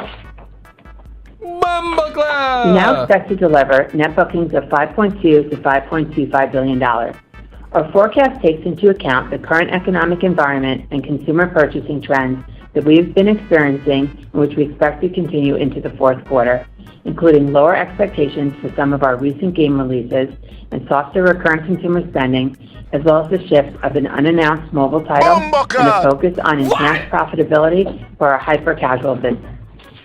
The largest contributors to net bookings are expected to be NBA 2K, Grand Theft Auto Online, and Grand Theft Auto 5, Empires & Puzzles, Toon Blast, Solid's hyper-casual mobile portfolio, and Red Dead Redemption 2 and Red Dead Online. We expect the net bookings breakdown from our labels to be 46% Zynga, 36% 2K, 17% Rockstar Games, and 1% Private Division. We forecast our geographic net booking split to be about 65% United States and 35% international. We expect recurrent consumer spending to grow by approximately 85% and represent 77% of total net bookings. Our digitally delivered net bookings are expected to grow by approximately 60% and represent 95% of the total. Wow, Our forecast assumes that 74% of console game sales will be delivered digitally, up from 68% last year. We expect to generate more than $400 million in non-GAAP adjusted unrestricted operating cash flow, and we expect to deploy approximately $170 million for capital expenditures. We expect GAAP net revenue to range from $5.24 to $5.29 billion, and cost of revenue to range from $2.53 to $2.55 billion, which includes approximately $694 million of amortization of acquired intangibles. Total operating expenses are expected to range from $3.4 to $3.41 billion as compared to $1.5 billion last year.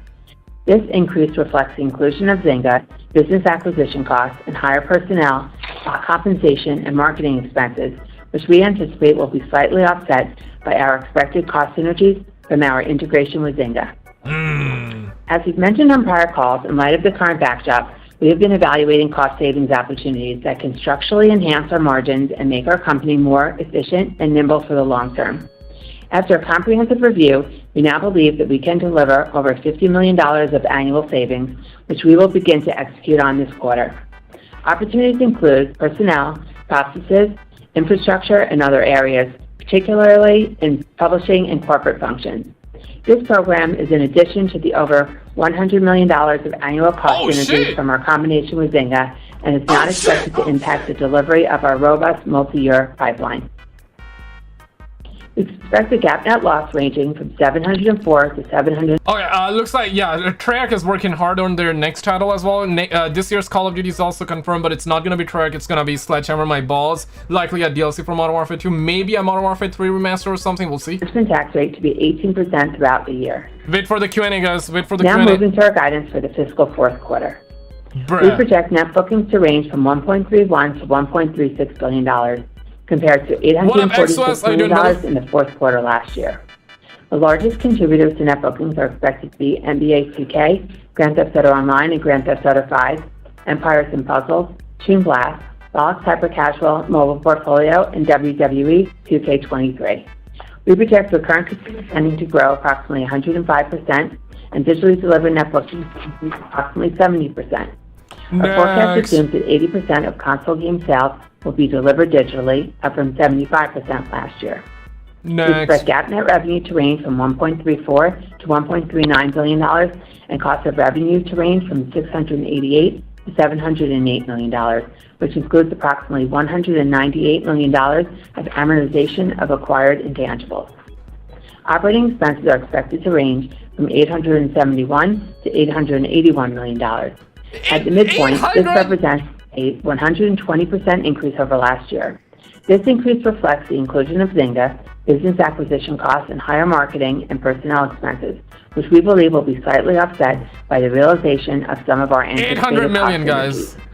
And GAAP net loss is expected to range from $197 to $214 million, or $1.17 to $1.27 per share. Yo, Lenny, that's cool and all, but can a brother get like 2 pennies? I can go to China right now, and I can ball all of your motherfucking asses, and we can. So hopefully we can release GTA 6. We believe that the actions we are taking now will position us to deliver sequential growth and record performance over the next several years, which we anticipate will drive meaningful shareholder value.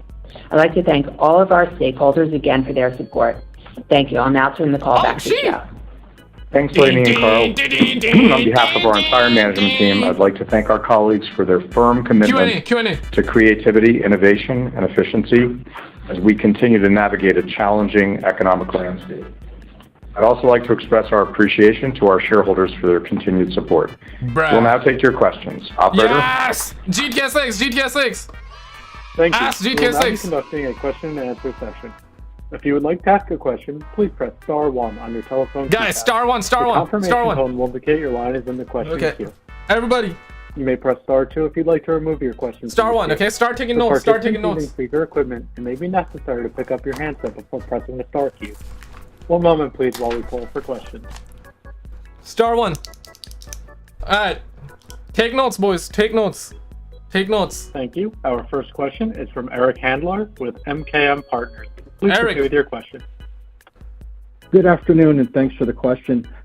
Strauss, I wonder if you could talk a little bit about mobile advertising specifically. Have you been able to integrate advertising into Zynga games that previously had not included advertising? Never coming out. And never coming out. What about the 2K games? L's in the chat. Prior to the acquisition of Zynga, and then secondly, if you could just talk a little bit more about the direct-to-consumer platform with latest mobile, universe tweet. Virtual currency Rockstar purchasing. Besides Empire and Puzzles, how many other games have integrated the DTC capabilities? Bruh. Thanks, Eric. I appreciate it.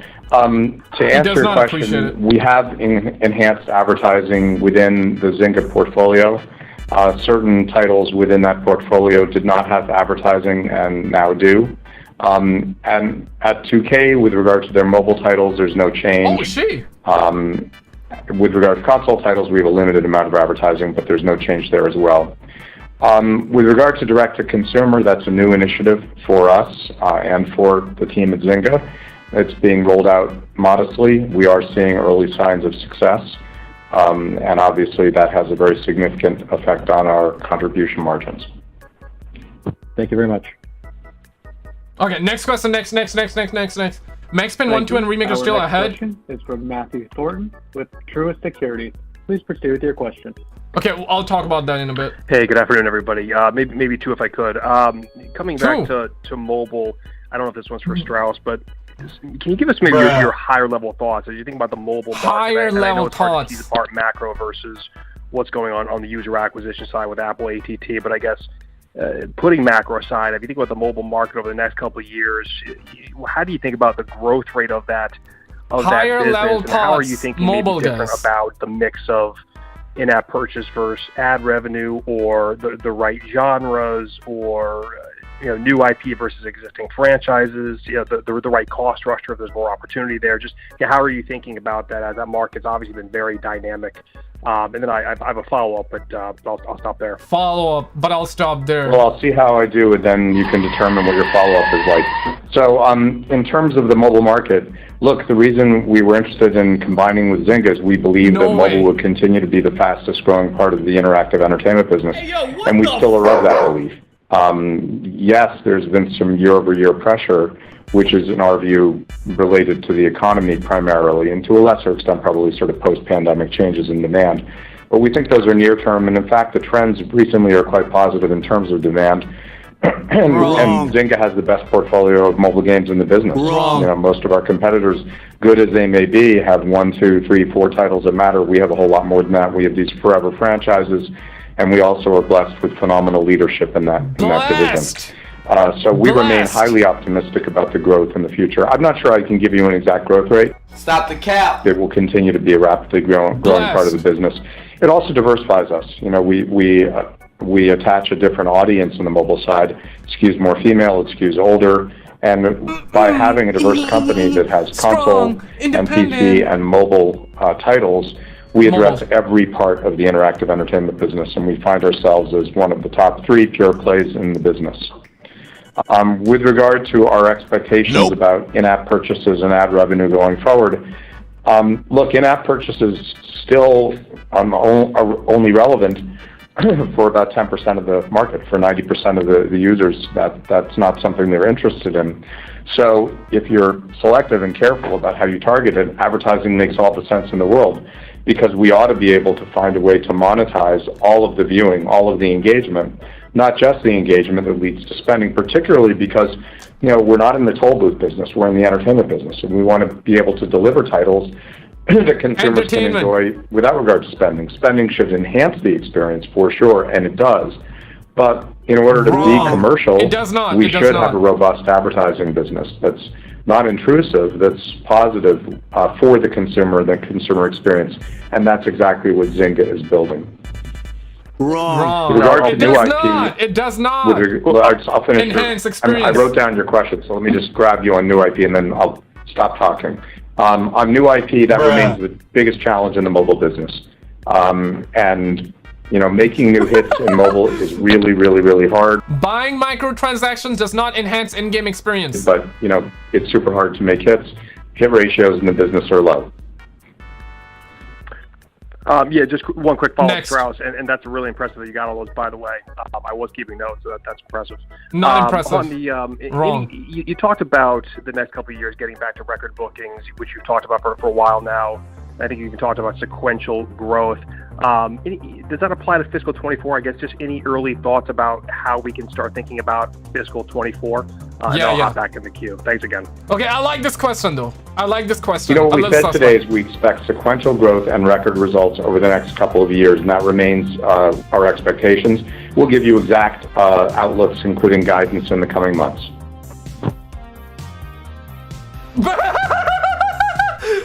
Yo, what Bombocad! With Morgan Stanley. Yo, Strauss!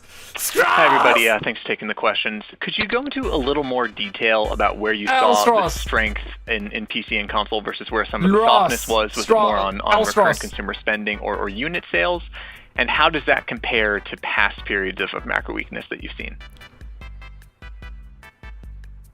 Next. So in terms of the strength on PC and console, really our strength has been in the catalog. I mean, what we've said before is that what we've observed over this period of time is that the big established franchises, particularly those that have been discounted, did quite well over the last quarter, and that was our experience as well. So that part of the business did very well for us.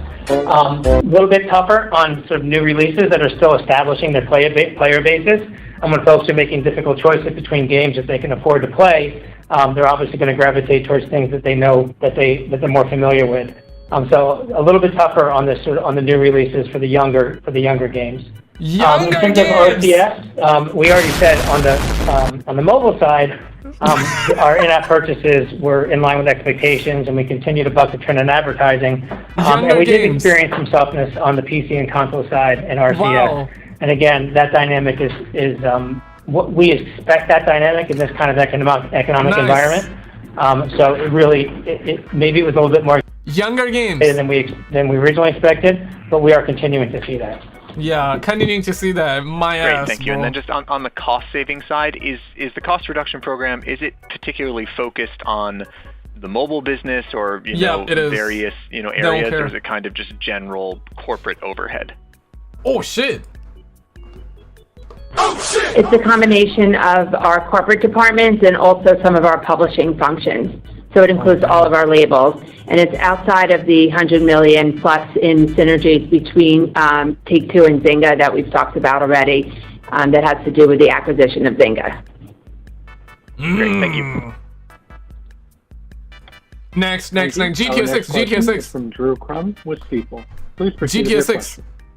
Okay, thanks. Hey guys, good afternoon. Just sticking with Zynga, I think you mentioned in your preamble that mobile trends had improved. Fire this guy, bro. Maybe a little bit more detail there, and can you comment on whether Zynga's net bookings were up quarter on quarter? Mobile. This improving trend line continue into the current quarter, and then I have a follow-up. I think the way to characterize it is we have seen some improving trends, and the way to describe it is it's really been some improvements off of the lows that we've seen in the past. Okay, follow up next. Let's hear you. Okay. Please, GTA 6. And then Strauss, some of your competitors have suggested the market is shifting towards these mega franchises. Yeah. Curious if you agree with that premise, and does this in any way, if you do, impact how you invest across your development pipeline? And are you inclined to hold back with the launch of titles until market conditions become more favorable? Thanks. Oh, damn. Favorable? Yeah, we emphatically agree. The strategy of our company is to make hits across the board. We believe that we have the best collection of owned intellectual property across console, PC, and mobile in the marketplace. And And, our approach has always been to bring out new iterations of beloved franchises. Wrong. We have 11 franchises that have each sold over 5 million units in an individual release, well over 65 You're still that have sucking, sold over 2 million units in an individual release. I don't think anyone else can say that. And look, we have the highest grossing entertainment property ever created of any sort within our four walls, thanks to the folks at Rockstar. So that is very much our approach. And the truth of the entertainment business is, whether you like it or not, the entertainment business is a top 20 business on a good day and top 10 business on a less good day. We need to be there, and that has always been our strategy. Bruh. Thanks, guys. That was a whole lot of nothing. Thank you. Our next question is from Omar Dasuki with Bank of America. I believe you, Omar. You got this, brother. Hi, everybody. GTA 6. So I'm looking at your grid, the grid of games that you plan to release from fiscal 23 to fiscal 25, and next to mobile, you have 38 games, and it looks like 10 of them were not Zynga games. Are you still confident that you can get all those games to scale, and is 100 million in annual bookings still the level that you aspire to, as it was for Zynga's forever franchises prior to the acquisition? And then I have a follow-up, please. Okay, he lost me when he said I'll Zynga. take that one. So I would say the aspiration for any title that we release in the mobile context would be the 100 million annual bookings. But I can tell you for sure that won't be the case with every title that we release. So our expectation going in, again, how we release mobile is, you take it out, you see how it does, you invest a little bit more, you revamp it, you rebalance it, you invest a little bit more, and then you grow from there. We know that there are going to be titles that we put out that will fail on the mobile side. But the idea is that we need to put the titles out in order to find the ones that can reach that $100 million level or plus. So that is certainly, the strategy, and that's going to be our path going forward. So that's still our expectation. Yeah, bro. He had us. Versus when you acquired Zynga, it's going to be harder to get to that $100 million threshold. And, with that effect, kind of, the number of new games that you guys will be potentially launching over the next year or two. Okay, good No, question. I don't think the business has gotten easier or harder. I think it's pretty much what we expected. As I said, hit ratios in mobile are low. We feel really good about what's being developed.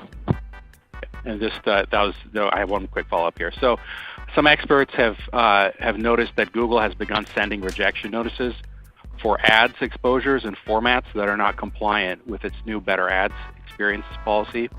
This policy disallows interruptive interstitial ads, among other practices. And it was announced back in July.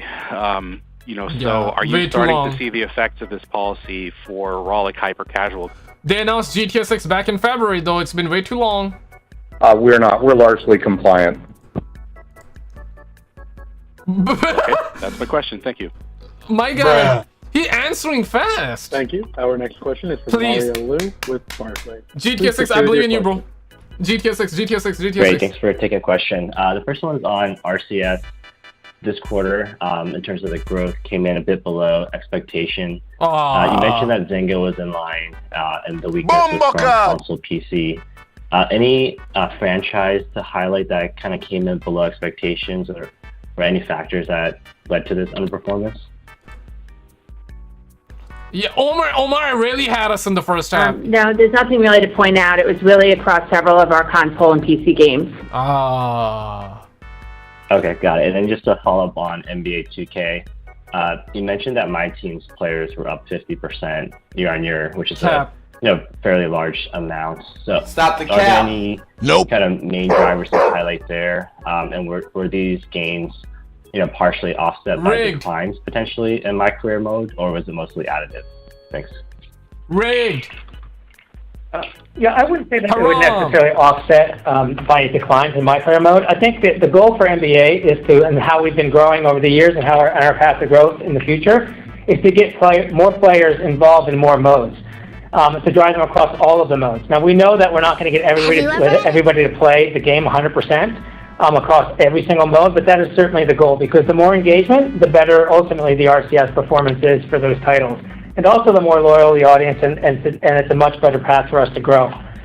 So our focus has really been on getting players to play across those modes. And translation: the more the audience buys microtransactions, the deeper our pockets get. That's what he's trying to say. In my team area, but across it's not the board. about loyalty. It's about money.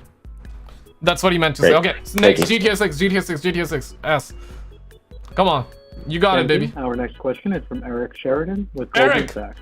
Please we believe in you. Eric, GTA 6. Thank you for taking the questions. Maybe two if I could. First, on the mobile front, obviously we've lapped the launch of IDFA, and I wanted to get your perspective on whether you feel like, in terms of driving user growth and in-game monetization and in-game engagement, whether you've successfully sort of realigned your marketing strategy in mobile to address a post-IDFA world, or whether you're still thinking it's sort of a work in progress, so that once demand is back in the mobile landscape, you can sort of capitalize on it. That'd be number one.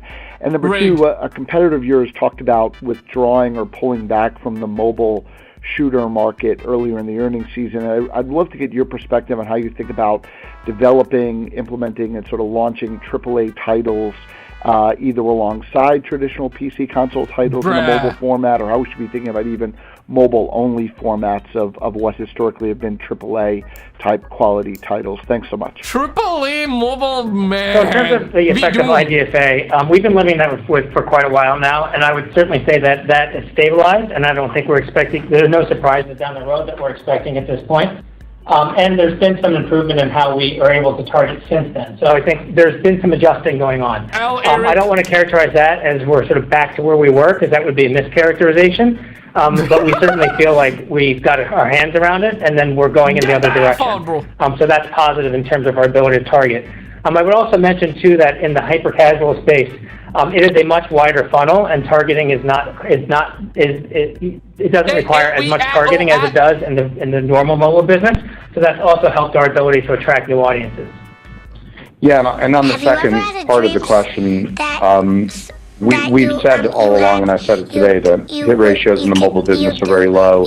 And when we announced the combination with Zynga, you know, the most current question was, well, obviously when Take-Two IP to mobile, isn't that great? And my answer was, that is potentially a very exciting opportunity, but it's really, really hard to do. One of our competitors has done it really well with the title, and we're impressed by that and admire it.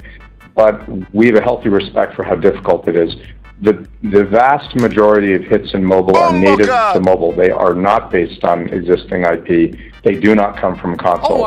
I'm very optimistic that we're going to give it a try, and I'm really hopeful that we'll do well with it. But it's not a slam dunk. It's a slam dunk, wrong. Okay, GTA 6, GTA 6, somebody. GTA 6, GTA 6. Thank you. Our next question is from Doug Cruz. Doug, I believe in you, Doug. Please proceed with your question. Doug, you the best, brother. You the best. You got it. Hey, thanks.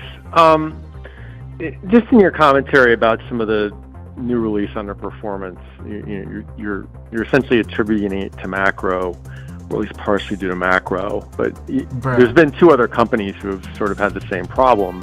Yeah. You have several other competitors that have had record launches in the quarter, and it seems the data that's been released, overall console spending was pretty stable versus a year ago. What makes you think the issue is macro related versus this is just the way the video game industry is going to be from now on? And if that's the case, how does that cause you to rethink your pipeline going forward? Okay, decent question. Decent. It's a really good question. What causes us to believe that it's macro related is that we don't just pull our expectations out of the air. We base our expectations on prior performance of similarly rated titles within that genre. And so in the case of certain of these titles, we've had great scores and terrific critical acclaim, and yet the unit sales were lower than expected on an apples-to-apples basis by comparison to prior releases in prior periods. So that sort of leads us to believe, okay, that's probably a macro result. Really good But question. I don't mean to imply for a minute that quality doesn't matter. Quality does matter, and the biggest titles will obviously continue to perform without regard to market conditions. Oh, yeah? So if what you're saying is, does that mean you should only put out blockbusters, and anything that's short of an expected blockbuster you can't put out? I think the answer is a semi-yes. we can't put out something that we think is going to be a B title. It's never been the case. We have to put out AAA titles. However, not everything is ever going to be Grand Theft Auto. It just isn't going to be that way. And we have shown that we have the ability to launch new franchises. You know, in the case of Borderlands, or more recently, Tiny Tina's Wonderlands, and you know, going back farther, BioShock, from Rockstar, Red Dead Redemption. These are new intellectual properties, and we were willing to take the risk and support our creative team's vision and passion, and we've been able to create big hits. That's not changing. And there's nothing in our recent performance that leads us to say we shouldn't invest in this way. To the contrary, I believe we should continue to invest in this way. But right now, is the market more selective? Sure. In tougher times, when food and fuel is more expensive and people are a little worried, they're going to be more selective. And when they're more selective, they're going to go to promotional titles and they're going to go to blockbusters. Okay, yeah, that's facts. That's facts. But Red Dead Redemption, 10-year-plus old game. He called it new property. Bruh. With Moffat Nathanson. Please proceed with your question. GTA is definitely a new title too, right? It sounds like this has been mostly a monetization issue. I apologize if I missed it, but it'd be helpful just to get a sense of overall engagement in the quarter as a metric for the market right now. It sounds like, apart from the new releases, that some of your base titles actually had pretty solid engagement. Is that fair? Oh my god. Yo, engagement has definitely been strong across the board, and I would characterize it certainly as a monetization issue.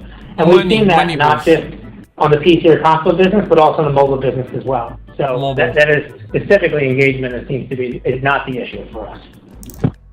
Next. Right, and just to follow up on that, is there anything that you guys have seen to suggest that Game Pass may be changing the way people engage with new titles, or just a sense of if that it has had an impact in terms of engagement in the quarter or over the last several quarters? Okay, not a bad question. Good. I don't really think so. I mean, we don't make our frontline titles available day and date. We're thrilled to be in business with subscription services for our catalog titles at the appropriate time. We think that's the right way to support subscription. And subscription is still a relatively small business. You know, you're talking about businesses. I think the last announcement on Game Pass was 25 million subs. We're not talking about a huge broad-based business yet. And in any case, no, I don't believe the business is cannibalizing our business. Shit. Translation: We don't care about Game Pass. He said. That's what he said. Bumbleclaw. With Oppenheimer. Please proceed with your question. GTA 6. Thank you for taking my question. I have two. Can you first give us more details on Zynga's direct-to-consumer effort? Oh, man. Do you see a region or user cohort responded more strongly to the channel? No, we're not seeing any regional differences particularly. I'm not sure we've been looking for them, though, because it's really early still. Thank you.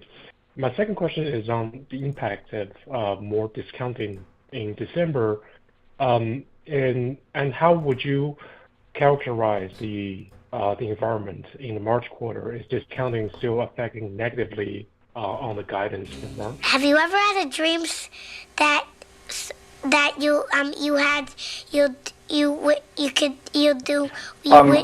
don't think that discounting in particular is driving our expectations for the quarter.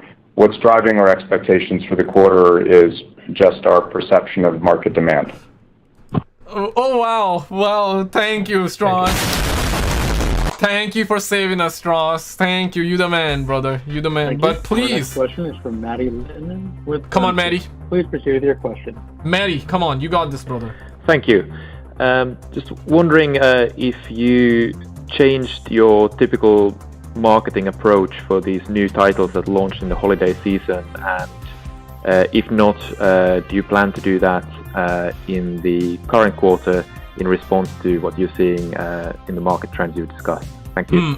Okay, not a bad question though. Not a bad question. No, we didn't change our approach to marketing. Our marketing approach varies title by title and reflects our view at any given time for what the opportunity is and in the context of the cost of the marketing program. So if your question is, did we create a sort of self-inflicted wound by somehow spending less, for example, on marketing and getting worse results? The answer is no. But equally, it's not like we created a self-inflicted wound by spending more on marketing and not getting results. We tailored the marketing to the opportunity. Unfortunately, the opportunity set was a little smaller than we thought. Bruh. Very clear, thanks. Very clear. Not clear at all. What do you mean, bro? Thank you. Our next question is from Mike Key with Benchmark. Please proceed with your question. Okay, please. Hey, Strauss, Carl, Laney. Thanks for taking my question. Lenny. Two from me. Just curious specifically, I know you haven't called out titles, but for the quarter on the weakness and reoccurrence spend, did Grand Theft Auto Online and NBA 2K live service, did they meet your expectations for the quarter, and have you changed your forward view of growth from those games? Obviously, they're a big portion of your ex-mobile live service business. Oh my God, second bro, question, on your cost reduction plan, $50 million, do you feel like that's sort of a starting point, or you sort of grow that as you think about it more over time, or do you feel like that's enough? Thanks, guys. It's never enough for them, man. They want to make more money than God, bro. Like, never so enough. For the quarter, our NBA business was in line with our expectations. Our other titles were a bit lower than what we had expected. As I mentioned, our PC and our console business for RCS was overall lower than what we had expected. And for the $50 million, this is like an ongoing cost reduction initiative, so I expect this number will grow over time. Efficiency is one of our core tenets as a company.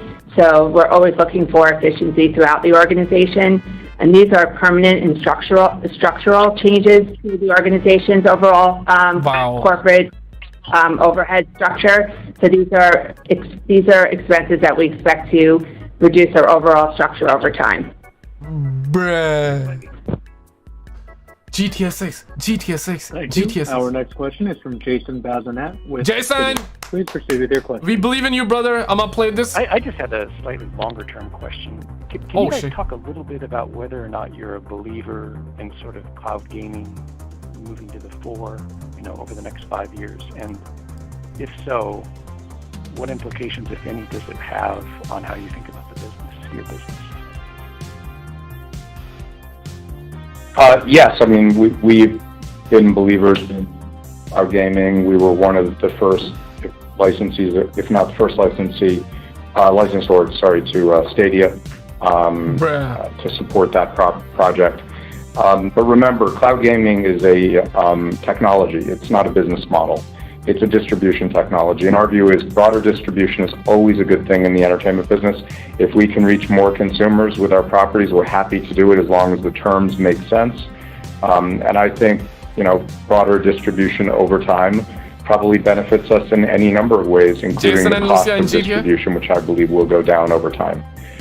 That said, I've never felt like cloud gaming would be, would represent a seismic change. Because I think if you're prepared to pay $60 or $70 for a frontline title, you're also prepared to buy, a console. And I think, Stadia found that out. So bringing high-quality titles to consumers who don't have consoles will probably have an effect around the edges, but I don't think it'll be, a revolution in the business. I think it will be more an evolution in the business. And there are still technical challenges to be addressed. Bruh, I mean, not a bad question, but it's like GTA 6. Thank you. Our next question is from Matthew Thornton with Truist Security. We love you, homie. Question. We love you, Matthew. Come on, Matthew, make us proud. Make us proud. Hey, Strauss, another big picture question. Big. As you look out over the next several years, maybe the next 5 to 10 years, I'm curious kind of your thoughts on how AI can impact the business, good or bad, or again, what you see on the horizon as potential disruption, opportunity. Just any thoughts there would be helpful, particularly how you're thinking about AI. Thanks again. Not a bad question, but I'm the first person to be skeptical of other people's hype. And I would like to note that, AI stands for artificial intelligence, and there is no such thing as artificial intelligence. All that said, I'm really excited about what we're seeing right now with ChatGPT and other leaps forward in basic. artificial intelligence and machine learning. And I do think that we'll be, and others will be, creating tools that will enhance our development and probably reduce some of the costs for what we have to do today. But I don't think you're going to see it have an effect on the overall cost structure of the business, because I think it'll just, raise the bar. I think, anytime you make things easier, we're going to want to do more, and our teams will want to do more. The belief among, college students that ChatGPT is now going to allow them to, just make a query and send them their homework. The problem is the question is, describe what actually happened, on the night of Paul Revere's ride, if that's the question. And everyone gets the same question, which you do in class, and everyone uses ChatGPT. Oops, everyone's going to submit the same essay, last time I checked. ChatGPT is today's hand calculator. When I was a kid, there was no such thing. I hate to admit, but it's true. So I had to do math longhand. And then hand calculators came along, and parents were up in arms that thought, oh, kids won't have to learn math anymore. And the answer is, yeah, you still have to learn math, turns out. You absolutely have to learn math, but you have a tool that makes it easier to do. And ChatGPT is the same thing. We are ushering in a very exciting era of new tools, and they're going to allow our teams and our competitors' teams to do really interesting things more efficiently. So we're going to want to do more. We're going to want to be even more creative. And no, it's not going to allow someone to say, please develop the competitor to Grand Theft Auto that's better than Grand Theft Auto, and then they will just send it out and ship it digitally, and then that will be that. People will try, but that won't happen. True. Damn. Maybe I'll think in a second one if I could as well. Just really around productivity. Obviously, you guys are pretty far along in the return to office. When you step back and think about that big pipeline and all the projects that you've laid out, how do you feel like things are progressing from a productivity standpoint now that, again, you're pretty far along in the return to office? Thanks again. We've been pretty flexible about return to office, and our teams have been great. One of the many wonderful things about working at Take-Two is the amazing people that we work with. We're more than 11,000 people strong around the world. Not the cap. And, our attrition rate remains much, much lower than the industry average. And I think that's because this is an extraordinary place to work, where we seek the best and the brightest on both the business and the creative side, and we encourage people to pursue their passions and excellence at the same time. But W strong for that. So productivity is strong, performance is strong, but we've probably never had a period this long with all of our titles showing up and performing. I believe in the last 2 years we've had the best reviews and the best scores we've ever had. And that's why the business challenges are a bit frustrating, because our people are delivering. And we will deliver over time as long as we keep doing that, and that's the plan. Okay, now W straws for that. W straws, guys. W straws. But please, GTA 6, come on, guys. Thank you. There are no further questions at this time. I'd like to turn the floor back over to Strauss for any closing comments.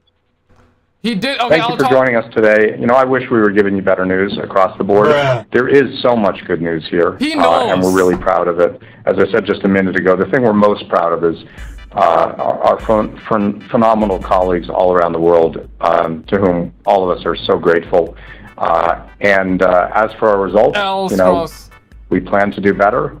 We thank you for your support. Wrong. Thank you for the support. Thank you for joining Take-Two Investor Call. You may disconnect your line. You may disconnect right now. Okay, I'll actually give you the highlights of what happened if you're just coming on, okay? So basically, we're effed. We're basically effed. Okay, mobile is taking over. AI is taking over. Right, we're basically donezo. If you want to enter, I am doing $100 giveaway. Check out the top and comment below. This is where I post UFO content, ghost content, horror content. If you're into that, check out the second channel. But let me bring it back. They give the update in the beginning of the call. He was hinting GTA 6, but never said GTA 6 as usual. But they talked with IGN, and they give us the update on GTA 6 leak by saying it's really frustrating and upsetting to the team. However, as a business matter, we're not affected, but as a personal matter, and in an emotional manner, our teams are affected. So basically they're saying we're strong and independent, but on a emotional level, yeah guys, we are not that strong. Understandable. I mean, this is one of those projects that I believe even the aliens have not seen. So this is like straight, even I'm pretty sure the guards over at Area 51 have not seen GTA 6. So this is top secret level, right? So that's what they said. And other than that, nothing happening in fiscal year 2023, but basically it's ending on March 31st. So in like a month and a half from now, 2 months, let's just say, give or take. So that's gonna end in 2 months. So after that, there's exciting pipeline, but we're talking, I know when he says exciting pipeline, you and me, we're thinking GTA 6. That's all we're thinking, right? So exciting pipeline, does that mean that exciting pipeline will come in the fiscal year 2024? And fiscal year 2024 will end March 31st, but 2024. So are we gonna get it before? Nah, probably not, probably not. They also said they're gonna announce more in coming months. In fact, said May, so we're gonna be having their next investor call in May. So something can come then, but it's like, you know what I mean, right? That's what happened. Also, the Max Payne 1 and 2 remake are still going ahead with a new project agreement between Remedy and Rockstar Games. If you guys do not know, they actually announced that Max Payne 1 and 2 are getting remixed, which is actually really good. I'm a fan of Eleanor. I played Max Payne 3, but not that much. I remember playing it as a kid, but I liked it, but it's like I never finished it. You know what I mean? So I'm down for it. I'm down for it. Probably once it comes out, I'm probably gonna get it, stream it, review it, everything like that. So if you're new, if you're into gaming stuff like that, definitely subscribe, hit the bell. Rockstar, most technological, sophisticated, and cinematic action shooter to date, announced that Remedy Entertainment, that creators of Max Payne, will remake the iconic Max Payne and Max Payne 2, the follow Max Payne video game in a new project agreement with Rockstar Games. When exactly is that coming out? Not sure, but they reiterated that's actually good. We got Midnight Club franchises create the open city street racing genre. We already know, but that's what they said. So are we gonna get a sequel? Not sure. I would love to get L.A. Noire 2 right after GTA 6 though. Thoughts? Agree? Disagree? RDR 3 or L.A. Noire 2? I'll go with L.A. Noire 2, because yeah. Thoughts? They also say utilize revolutionary facial animation technology and deep story to blur the lines. First video game to be an official selection of the Tribeca Film Festival. So they're not necessarily talking about a sequel. They're just like, yeah guys, we actually made a revolutionary game. I would love L.A. Noire 2. I feel like that this game definitely needs a sequel. This game was light years ahead when it first came out, and still to this day, it's one of a kind. I don't think we have ever seen a game come close. 1 if agree, 2 if disagree, and if you disagree, give me a game name, because you know we can all dive in, we can all find new games to play and shit, so it's always good. But I don't think from the top of my mind that we ever had a game close to L.A. Noire, because L.A. Noire is one of a kind, and we have never seen a game in its genre that is that good. You know, L.A. Noire it came out, okay, when did it came out? Let me see. I'm assuming 2009, 2010, something like that. We had so many good games coming out around that time, you know. 2010 era was phenomenal. Release date, let me see. Oh man, 2011. So 2010, 2011, 2008, that time frame, that time era was just phenomenal. 2015 was Black Ops 3. I love Black Ops 3. That was a really good time era as well. Okay, what else we got? So they talk about GTA 6 leak update. Obviously Activision on the other side, they confirmed full annual premium release in Call of Duty franchise launching this fall. Made by Sledgehammer Games. We're hearing $70 DLC for Modern Warfare 2 by Sledgehammer Games. That's what the rumor is, but they officially said new annual game this year. Full annual premium release, that's what they're saying. Take-Two ruined my day, lol. They ruined all of our days, guys. Let's be real. Whereas GTA 6 is coming soon, 2023. Now, if we're lucky this year, we're gonna get the reveal, but the game likely 2024, 2025. They can delay it even further if they are not ready. Actually, I want a new Manhunt game. I never played Manhunt. RDR 3, L.A. Noire 2, Bully and L.A. Noire 2. Okay, so a lot of you guys want Bully 2 as well. Take-Two ruined my day. Yeah, one in the chat if they ruined your day as well. Love y'all for 330 likes. Definitely enter in the giveaway as well. If you want to win, you enter once, you enter for good. Rockstar had a bazooka on investors' head. This time it's kind of wild. No investor asked GTA 6. That's the first time So they broke the streak because last couple of streams, and there was at least one guy that asked about GTA 6. And you know, whenever somebody would ask about GTA 6, all the other investors would try and you know, stay around the sidelines. They would edge. They would try and edge. So tell us what's happening in the coming years. Tell us what's new in the GTA universe. You know, questions like that. But this time, nothing. But they themselves, they said, yeah guys, like the leak affected us, but we're still strong, independent. That's good to see. That's good to see. But no update on what happened to that leaker after he was arrested. So the leaker who leaked the gameplay of GTA 6 got arrested. Those of you that do not know, he got arrested, but that was months ago. No new update on that anymore. It will not new IP from Rockstar. Yeah, they touch on new IPs as well, if I can find the quote. Lots of talk about mobile. I'm not shocked. Last stream they talked a lot about mobile as well, but they did talk about new GTA as well at the same time. Not much, but you know, a little bit. Lots to talk about mobile, however, nothing further on GTA the Trilogy Defective Edition. So no Defective Edition news. Leaker disappeared. He disappeared. I'm not even sure what happened to that guy. They probably clipped his nuts. They probably threw him in another dimension. That's what it seems like. The Red Dead, I don't care anymore. Take-Two, just give us info. Yeah. Listen, like, we're all getting impatient. I'm getting impatient as well. Not impatient in like, hey, I cannot wait. I cannot wait. It's like, bruh, I get it. It's a video game, but still, damn it. Like, it's been 10 plus years. Come on, son. It's been a year since you guys announced it. Give us some news. So what I'm saying is that we're really getting impatient. We're really getting frustrated. So we're not frustrated, but we are frustrated. The Red Dead franchise has sold in over 70 million. That's good. That's good. 70 million units worldwide, but it didn't do GTA numbers, so that's why not really gonna get any any big content, which is fine. But GTA 5 did what, like 175 million, and it sold the best in this quarter, or the last quarter, I should say. Last 3 months sold the best compared to previous. In total, the entire franchise sold like 395 million units, 175 for GTA 5 alone. Damn, man, people still buying that. I don't blame people, because like, it's one of those games that is a must-have in my opinion. Is GTA 5 must-have? 1 if yes, 2 if not. Guys, is it must-have? Is it a must-have? I would say yeah, because it's a big game and GTA 6 is not out. So nah, so more than San Andreas. Okay, how much San Andreas sold? San Andreas, let me look for that. Yeah, 1, let's be real, right? Like, it's a must-have game though. 1 for story mode. I replayed the story mode not long ago, and yeah, man, it still holds up. I like it actually.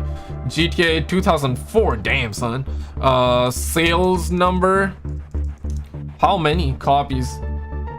What? Okay, 27 million as of 2011. I want to know of today. So probably 50 million. I'm just doubling that because yeah, 27. Okay, 2023. Yeah, I think GTA 5. I'm not surprised. So as of 2011, it did 27 million, but they're not giving us data for 2023. So if I have to take a guess, I should not be doubling it, because yeah, now we got like PS3, PS4, PS5. So technically, I would say it would easily be around like 35 million. Easily, but definitely not 50 million. Yeah. That's actually shocking to me. But not necessarily, but still kind of shocking. If that, I know, whatever.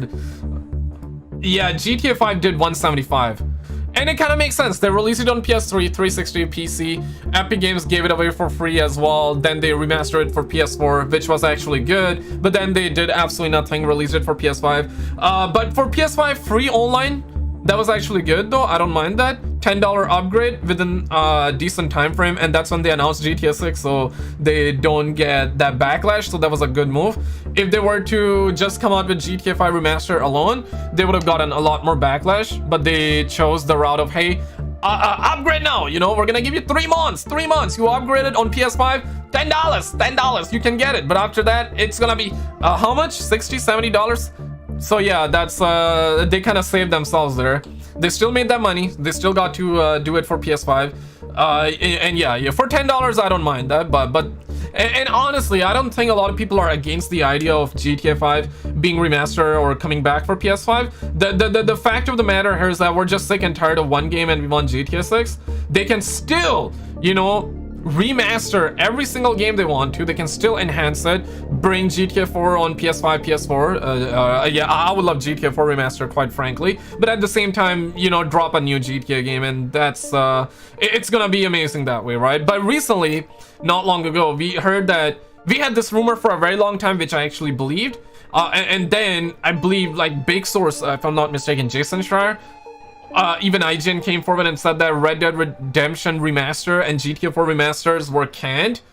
And they were actually in development, but Rockstar canned them because they were working on GTA. They are working on GTA 6, so they are prioritizing, which is actually good. So they're prioritizing GTA 6.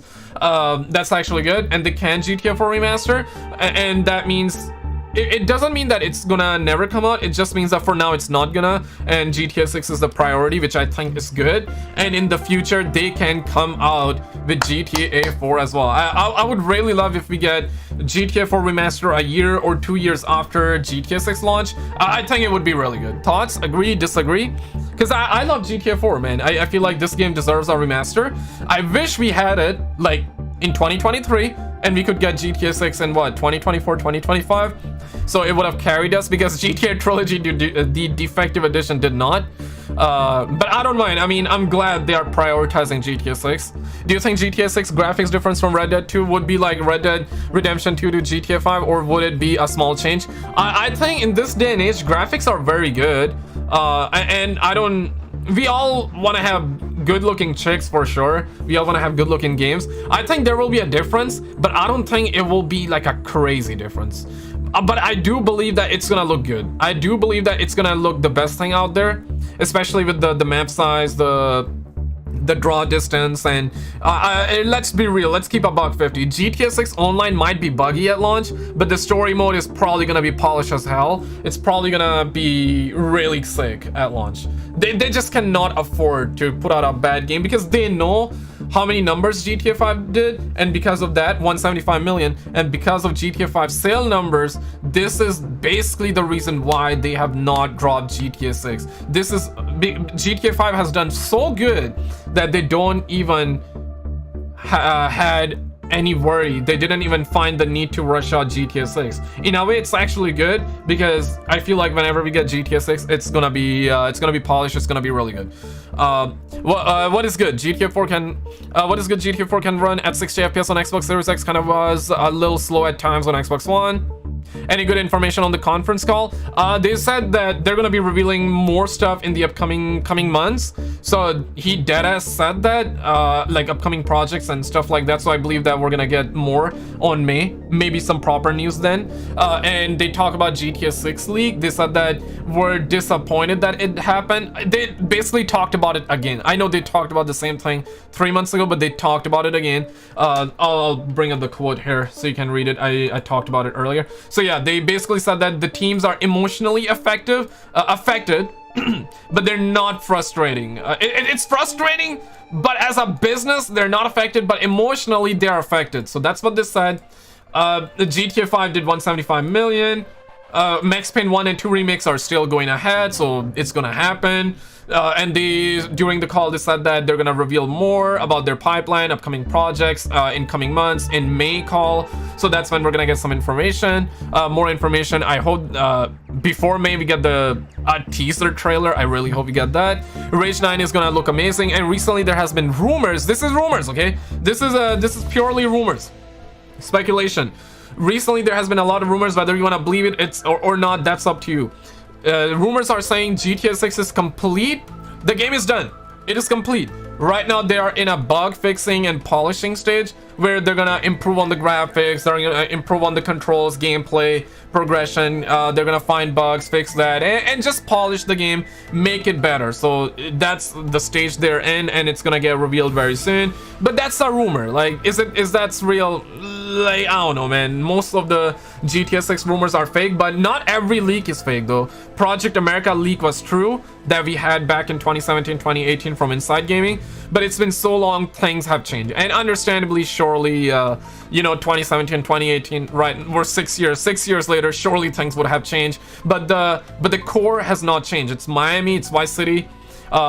Before, it was supposed to be set in the 1980s, but I think they realized that if we do 1980s, then we cannot have flying cars, and we cannot have all those flying vehicles in GTA Online for GTA 6, because if it's set in the 1980s, then it's like bruh, right?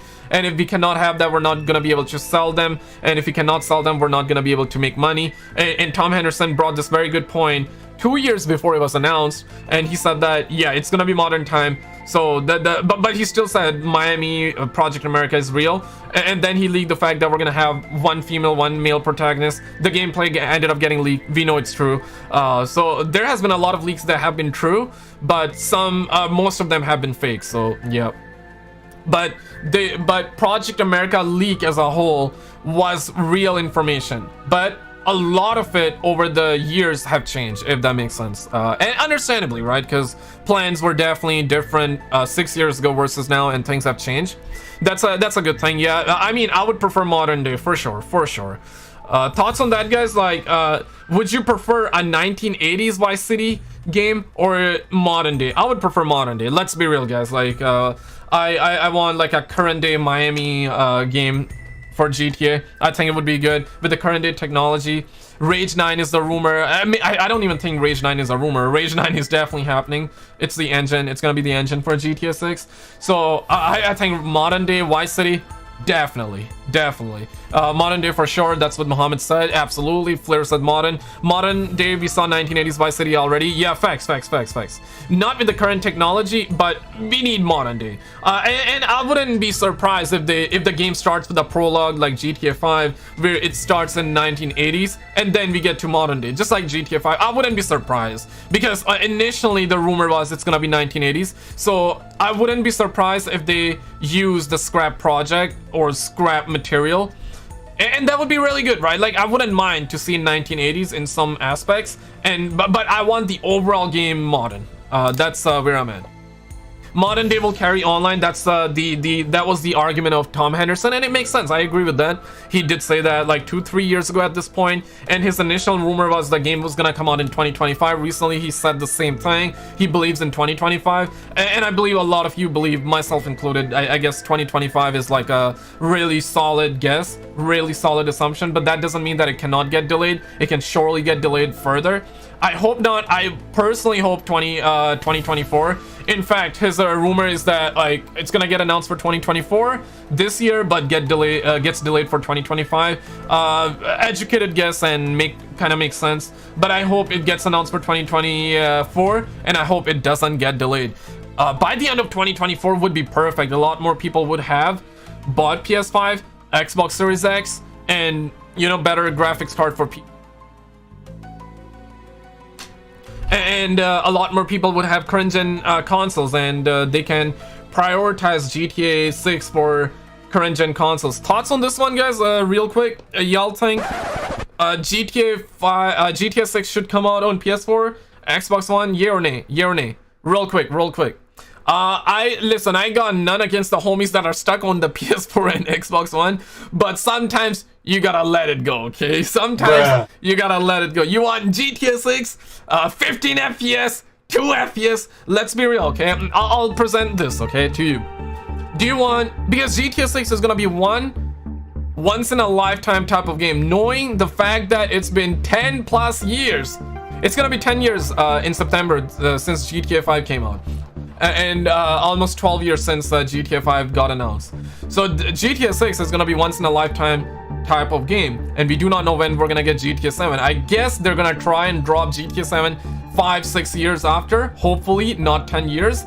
But you want GTA 6 to be 2 FPS less gen, and seeing a lot of areas be cut 720p and shit like that, or would you want like a final, like full-fledged smooth as butter game, but for PS5, Series X, and PC?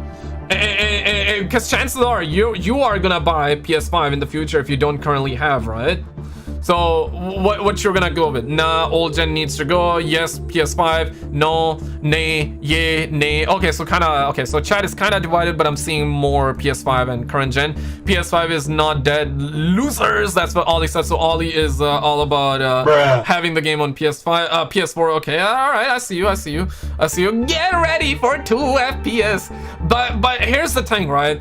If GTA 6 comes out on last gen, I don't think they're gonna drop story mode. They can, but I feel like they're gonna prioritize GTA Online for GTA 6 for last gen, because that's gonna be where that's what's gonna make them money.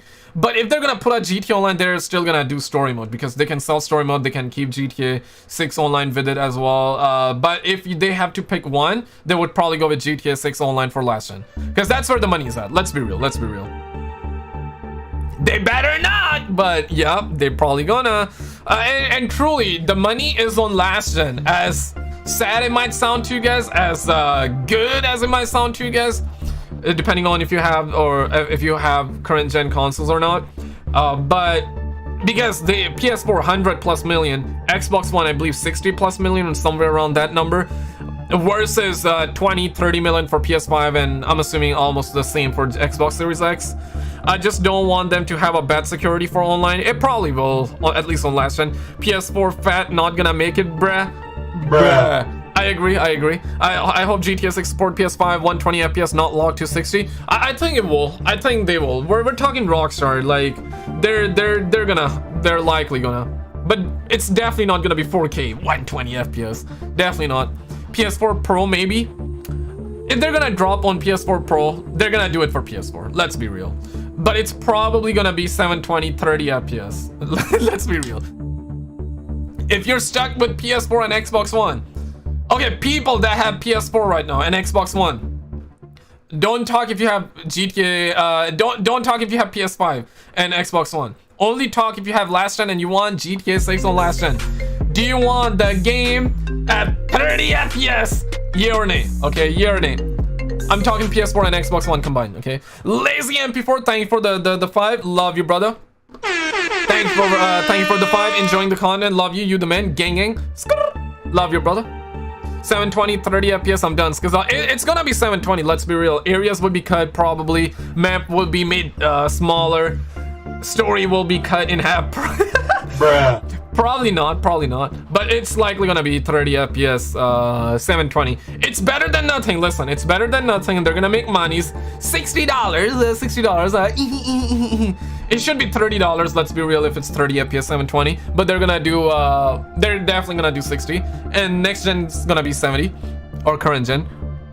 Eat pickles for a month and buy the PS6. It's gonna release with PS6 2027.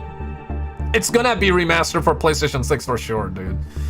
Tell me you want to play games but don't want to pay for them. Would be great on Game Pass, Lamau. And yeah. They actually, ladies and gentlemen, pump the brakes.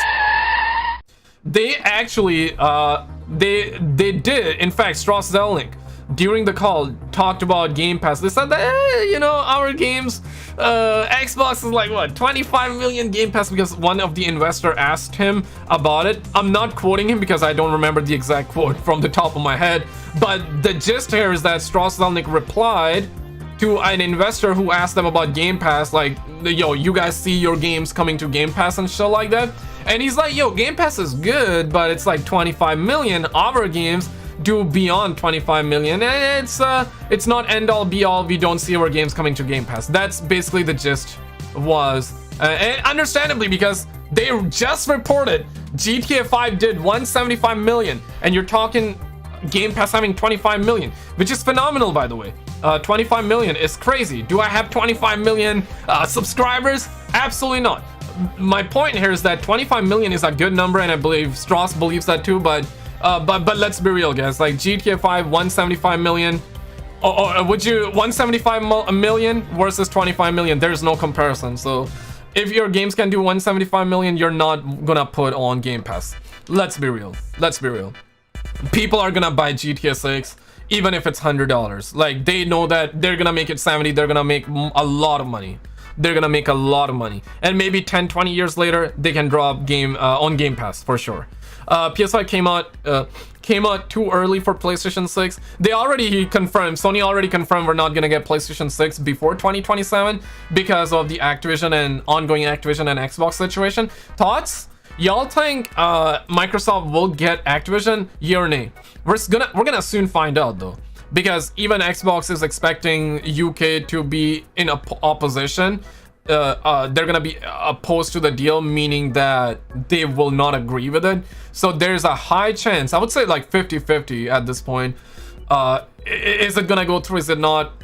Probably. We're probably gonna find out. I'm gonna say, like, if it doesn't go through, Microsoft will fight it, and they're probably gonna try and rebuy it though. So this is gonna be an ongoing situation, I think, for months, if not years. And it's quite sad. Like, I'm at a point where, like, either let Microsoft have it or just cancel it completely. When I say cancel, just don't let them have it. Let's move on, talk about new games, or let them have it and that's it. Just end the conversation there, because it's been a year and we're not talking about anything. Like, they're not talking about games. PlayStation only got Spiderman 2, which I'm really excited for. And also, here's the thing, guys. Uncharted 5 has been teased. Some people believe it, some people don't. I want to know your thoughts. Y'all think Uncharted 5 will happen? Now, here's the thing. Naughty Dog never said it's not coming out, but some people and some gaming journalists made it seem like, made people believe that it's never gonna come out, but that's not the case. Naughty Dog just said they're done with Uncharted as a studio, but the initial rumor, I believe even Jason Schreier reported the fact that Uncharted is in development in a new studio. I believe it 99% that it's gonna happen. And during that Sony ad, they revealed a game that looked like Uncharted, looked like as though we are playing as Cassie.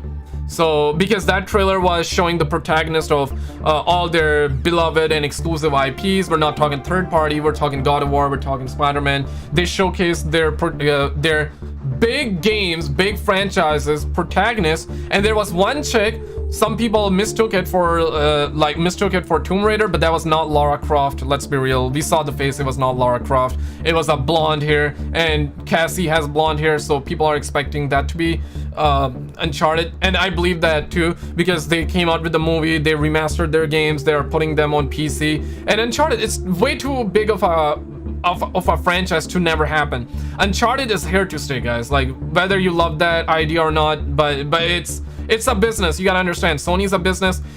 We're gonna keep on getting God of War, and I think that's a good thing. They already teased God of War. If you are into God of War, I'm a fan of God of War, so that's a good thing. We're probably gonna be getting games for Atreus. We're gonna be getting more games for Kratos as well. Atreus. So they're expanding, right? They're expanding their butthole, and they're gonna make sure we get a game for Atreus. And yeah, God of War is here to stay for years, decades even, right? We're gonna keep on getting that game. They're probably, you know, in a decade from now, years from now, they're probably gonna remaster old God of War games too, right? Same for Uncharted, Spider-Man. These are big AAA titles. They do millions. These games are also console sellers, so Sony know that. You guys know that, whether you want to agree or not, but let's be real, right? It's facts. So Uncharted's gonna happen. It might be woke Uncharted 5, but Uncharted, In Search of the Feminism. It might be feminist, I don't know, but it kind of makes sense, right? Because they ended the game, and we knew that Drake has a daughter, so it's gonna be that. It's gonna be that. We're gonna play as that, but I hope we still have a little bit of Nathan Drake, and I hope we get a new prequels. For some people, that's like, bruh. And in a way, I kind of agree with you, because a lot of people would say Uncharted 4 ended on a perfect note, and I do agree with you. I 110% agree with you, but you gotta understand, it's not up to you, it's not up to me whether Uncharted continues or not. I would love to get sequels, but even if I don't want sequels, it's gonna happen. Even if I want, it's gonna happen. So it's not up to me and you, right? That's what I'm trying to say. It's gonna happen regardless of what you believe or not. It's way too big of a franchise. So Uncharted 4 was awesome. I hope it continues. I'm more of an Xbox fan, but I literally bought a PS5 just for Uncharted. I love Uncharted. I've played the game multiple times. I've also watched like cutscenes on YouTube as a movie whenever I got nothing to watch, and I'm like feeling nostalgic about it. Like, yeah, I've seen it on YouTube as well. You're right. Bruh. There isn't any other game like it, you know. It's a trophy hunter, it's a treasure hunting game, and there isn't a game like it. It's mystery, it's adventure, and we need more games like that as well. We need more games. I feel like Sony should develop more games like it, and they should continue Uncharted. I think that would be really good. What's good, Skizzle? How you been, brother? I've been great, Anthony. What about you, brother?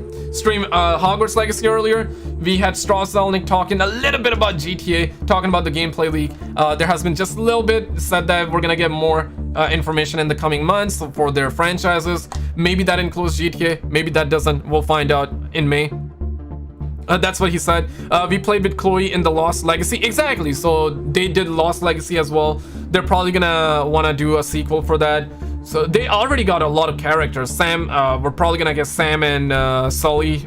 That has been a rumor as well. I honestly want to see a reboot. Would you like a reboot or a continuation? I'm fine with both, but what I'm trying to say here is that I would love to get a game with Nathan Drake, right? Like I wanna get a Nathan Drake game, but he's old as hell right now. So a prequel makes sense if they want to continue the storyline. But if you know what I'm saying, if you know what I'm talking about, if you have seen that Sony ad, we saw a chick, we saw a blondie in that. Uncharted in search of the feminist. That's the memes right now. If you saw that teaser video and you know what I'm saying, it seems like that it's gonna be a continuation, it's gonna be a sequel, and I'm fine with that. Nathan gets shotgun as well. Maybe that's what's gonna happen. Maybe Nathan will get shotgun, maybe he will get golf clubbed by Abby the Brock Lesnar, and his daughter is gonna take revenge. Maybe, you never know, they might do that actually. Uncharted, the woke of the in the search of woke, or the woke legacy, something like that. I don't know. I hope not, man. Sony should not, bro. Like, come on, son. Like, come on, man. They should do a Tomb Raider and Uncharted crossover. They're probably not gonna, but a new Tomb Raider is confirmed. I really hope it's not like purple hair Lara Croft. That would be sad, bro. I hope they do not nerf her, because the West is all about making females more masculine, more guys more feminine. I really hope they don't do that with Tomb Raider. It would be sad. Imagine they nerf her, they give her purple hair, and be like, strong, independent, men are always wrong, but you're manipulating. Tomb Raider, you're manipulating. I hope we don't get that, man. Purple hair Lara Croft, or just Lara Croft? Which one you picking? One for regular ass, feminine ass Lara Croft, two for purple hair masculine Lara Croft. Which one you guys want to see? Let me see that. I'm gonna let the chat talk. One for real feminine Lara Croft, two for purple here. Let's see, man. Let's see. Let's see, man. Let's see. 111. Yeah, man. Thank God, man. Thank God. Not even for memes. Not even for memes. Don't drop two, bro. Not even for memes. Not even for memes. If they don't, they will get cancelled. All. I mean, in this day and age, if you get cancelled, doesn't matter. Doesn't matter. Hogwarts Legacy got cancelled, but people are buying it. And the funniest thing of them all, I gotta show you this, okay? I watched that video. Let me pull up my YouTube history. I gotta show you this, okay? I've seen that video. Journalist, okay, I have not seen that video. I gotta watch it. IGN.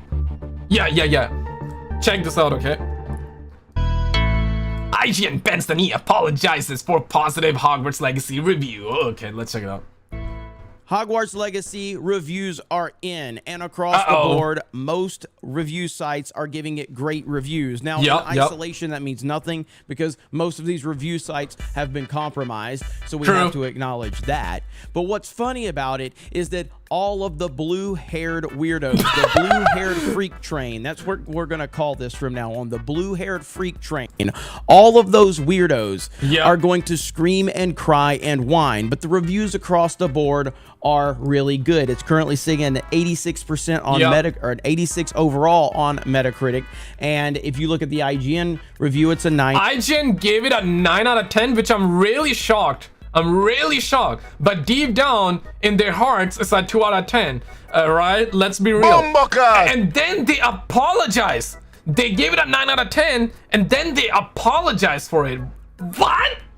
out of 10. This goes on top of the record-breaking numbers from a sales standpoint before it even released. It was the best-selling game on PS5, Xbox Series X, and PC pre-launch.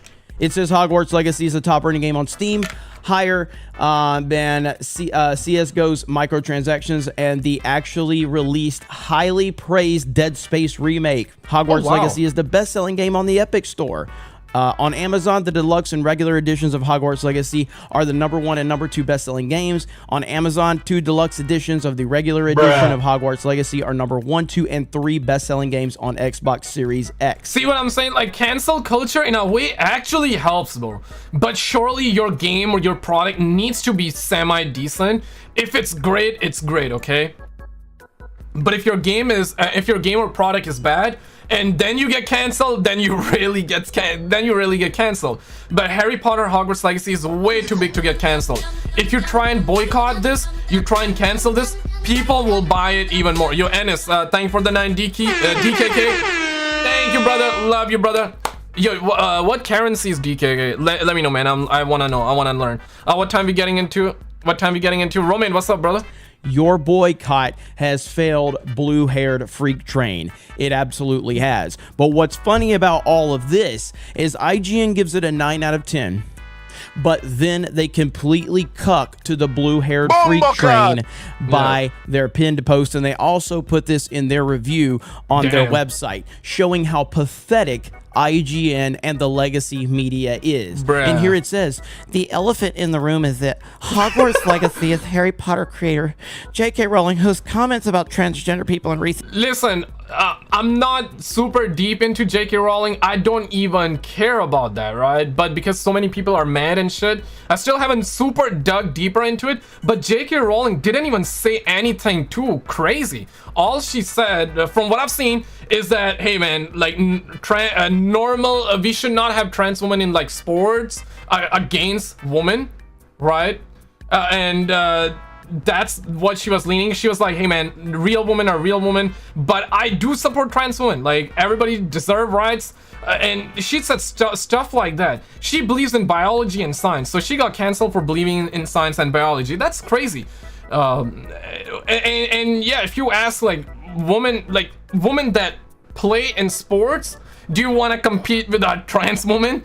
It's definitely like what's the word? It's unfair to them. It's really unfair to them, because if a man changed their sex to female now and they go against those women, the trans woman will always kill them in the game. They would always be ahead. So that's really unfair to those women. So that I agree with. Absolutely.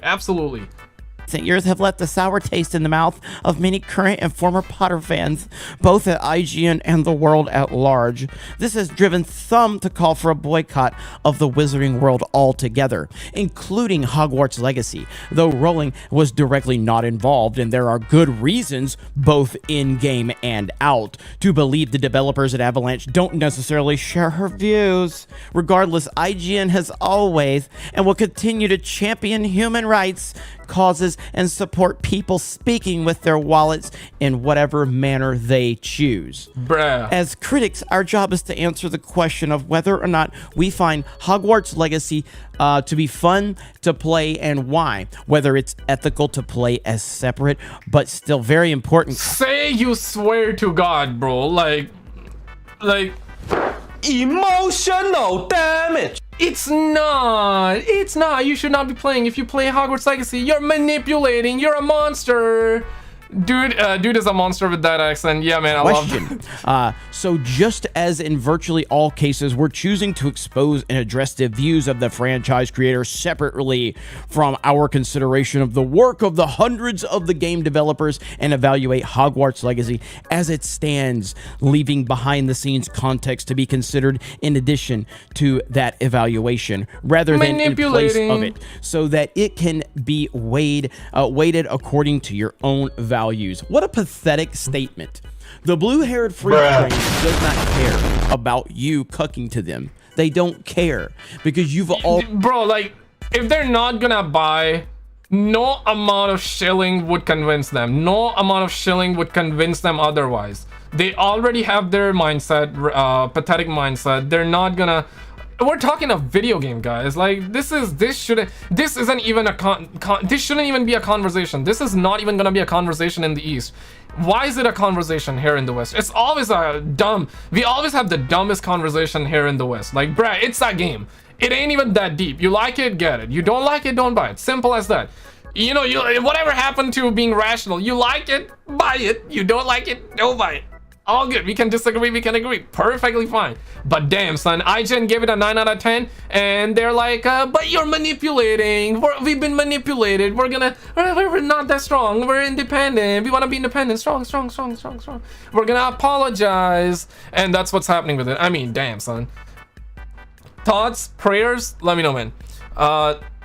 She got the Hogwarts, Alien 2 Gamer Planet, Dumb and Dumber 2077. Yeah, we're doomed, guys. We really are doomed. Locker gets interesting, JK. All right, boys. So if you're just coming on, I will have timestamps. For the call. They did say some interesting stuff, but not too much. We gotta wait a little bit longer. We've still been waiting. So what 3 more months gonna do? I hope GTA 6 gets revealed between now and May, because their next call will be in May, and Strauss said that he will be revealing more stuff in the future.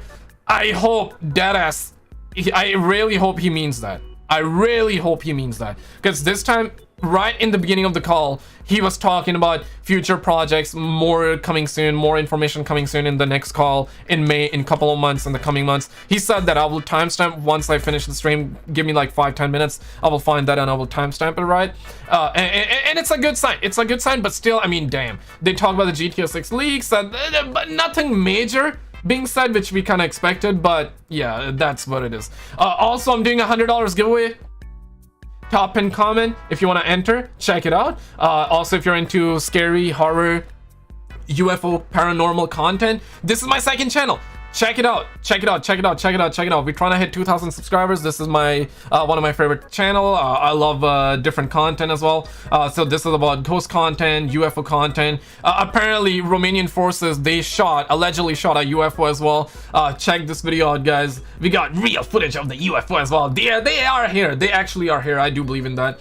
Japanese AI robots murder 29 scientists. That's like a conspiracy going around. So if you're into conspiracy like that, check these videos out, guys. You're gonna watch one, especially this is my favorite, one of my favorite. In fact, all of them are my favorite.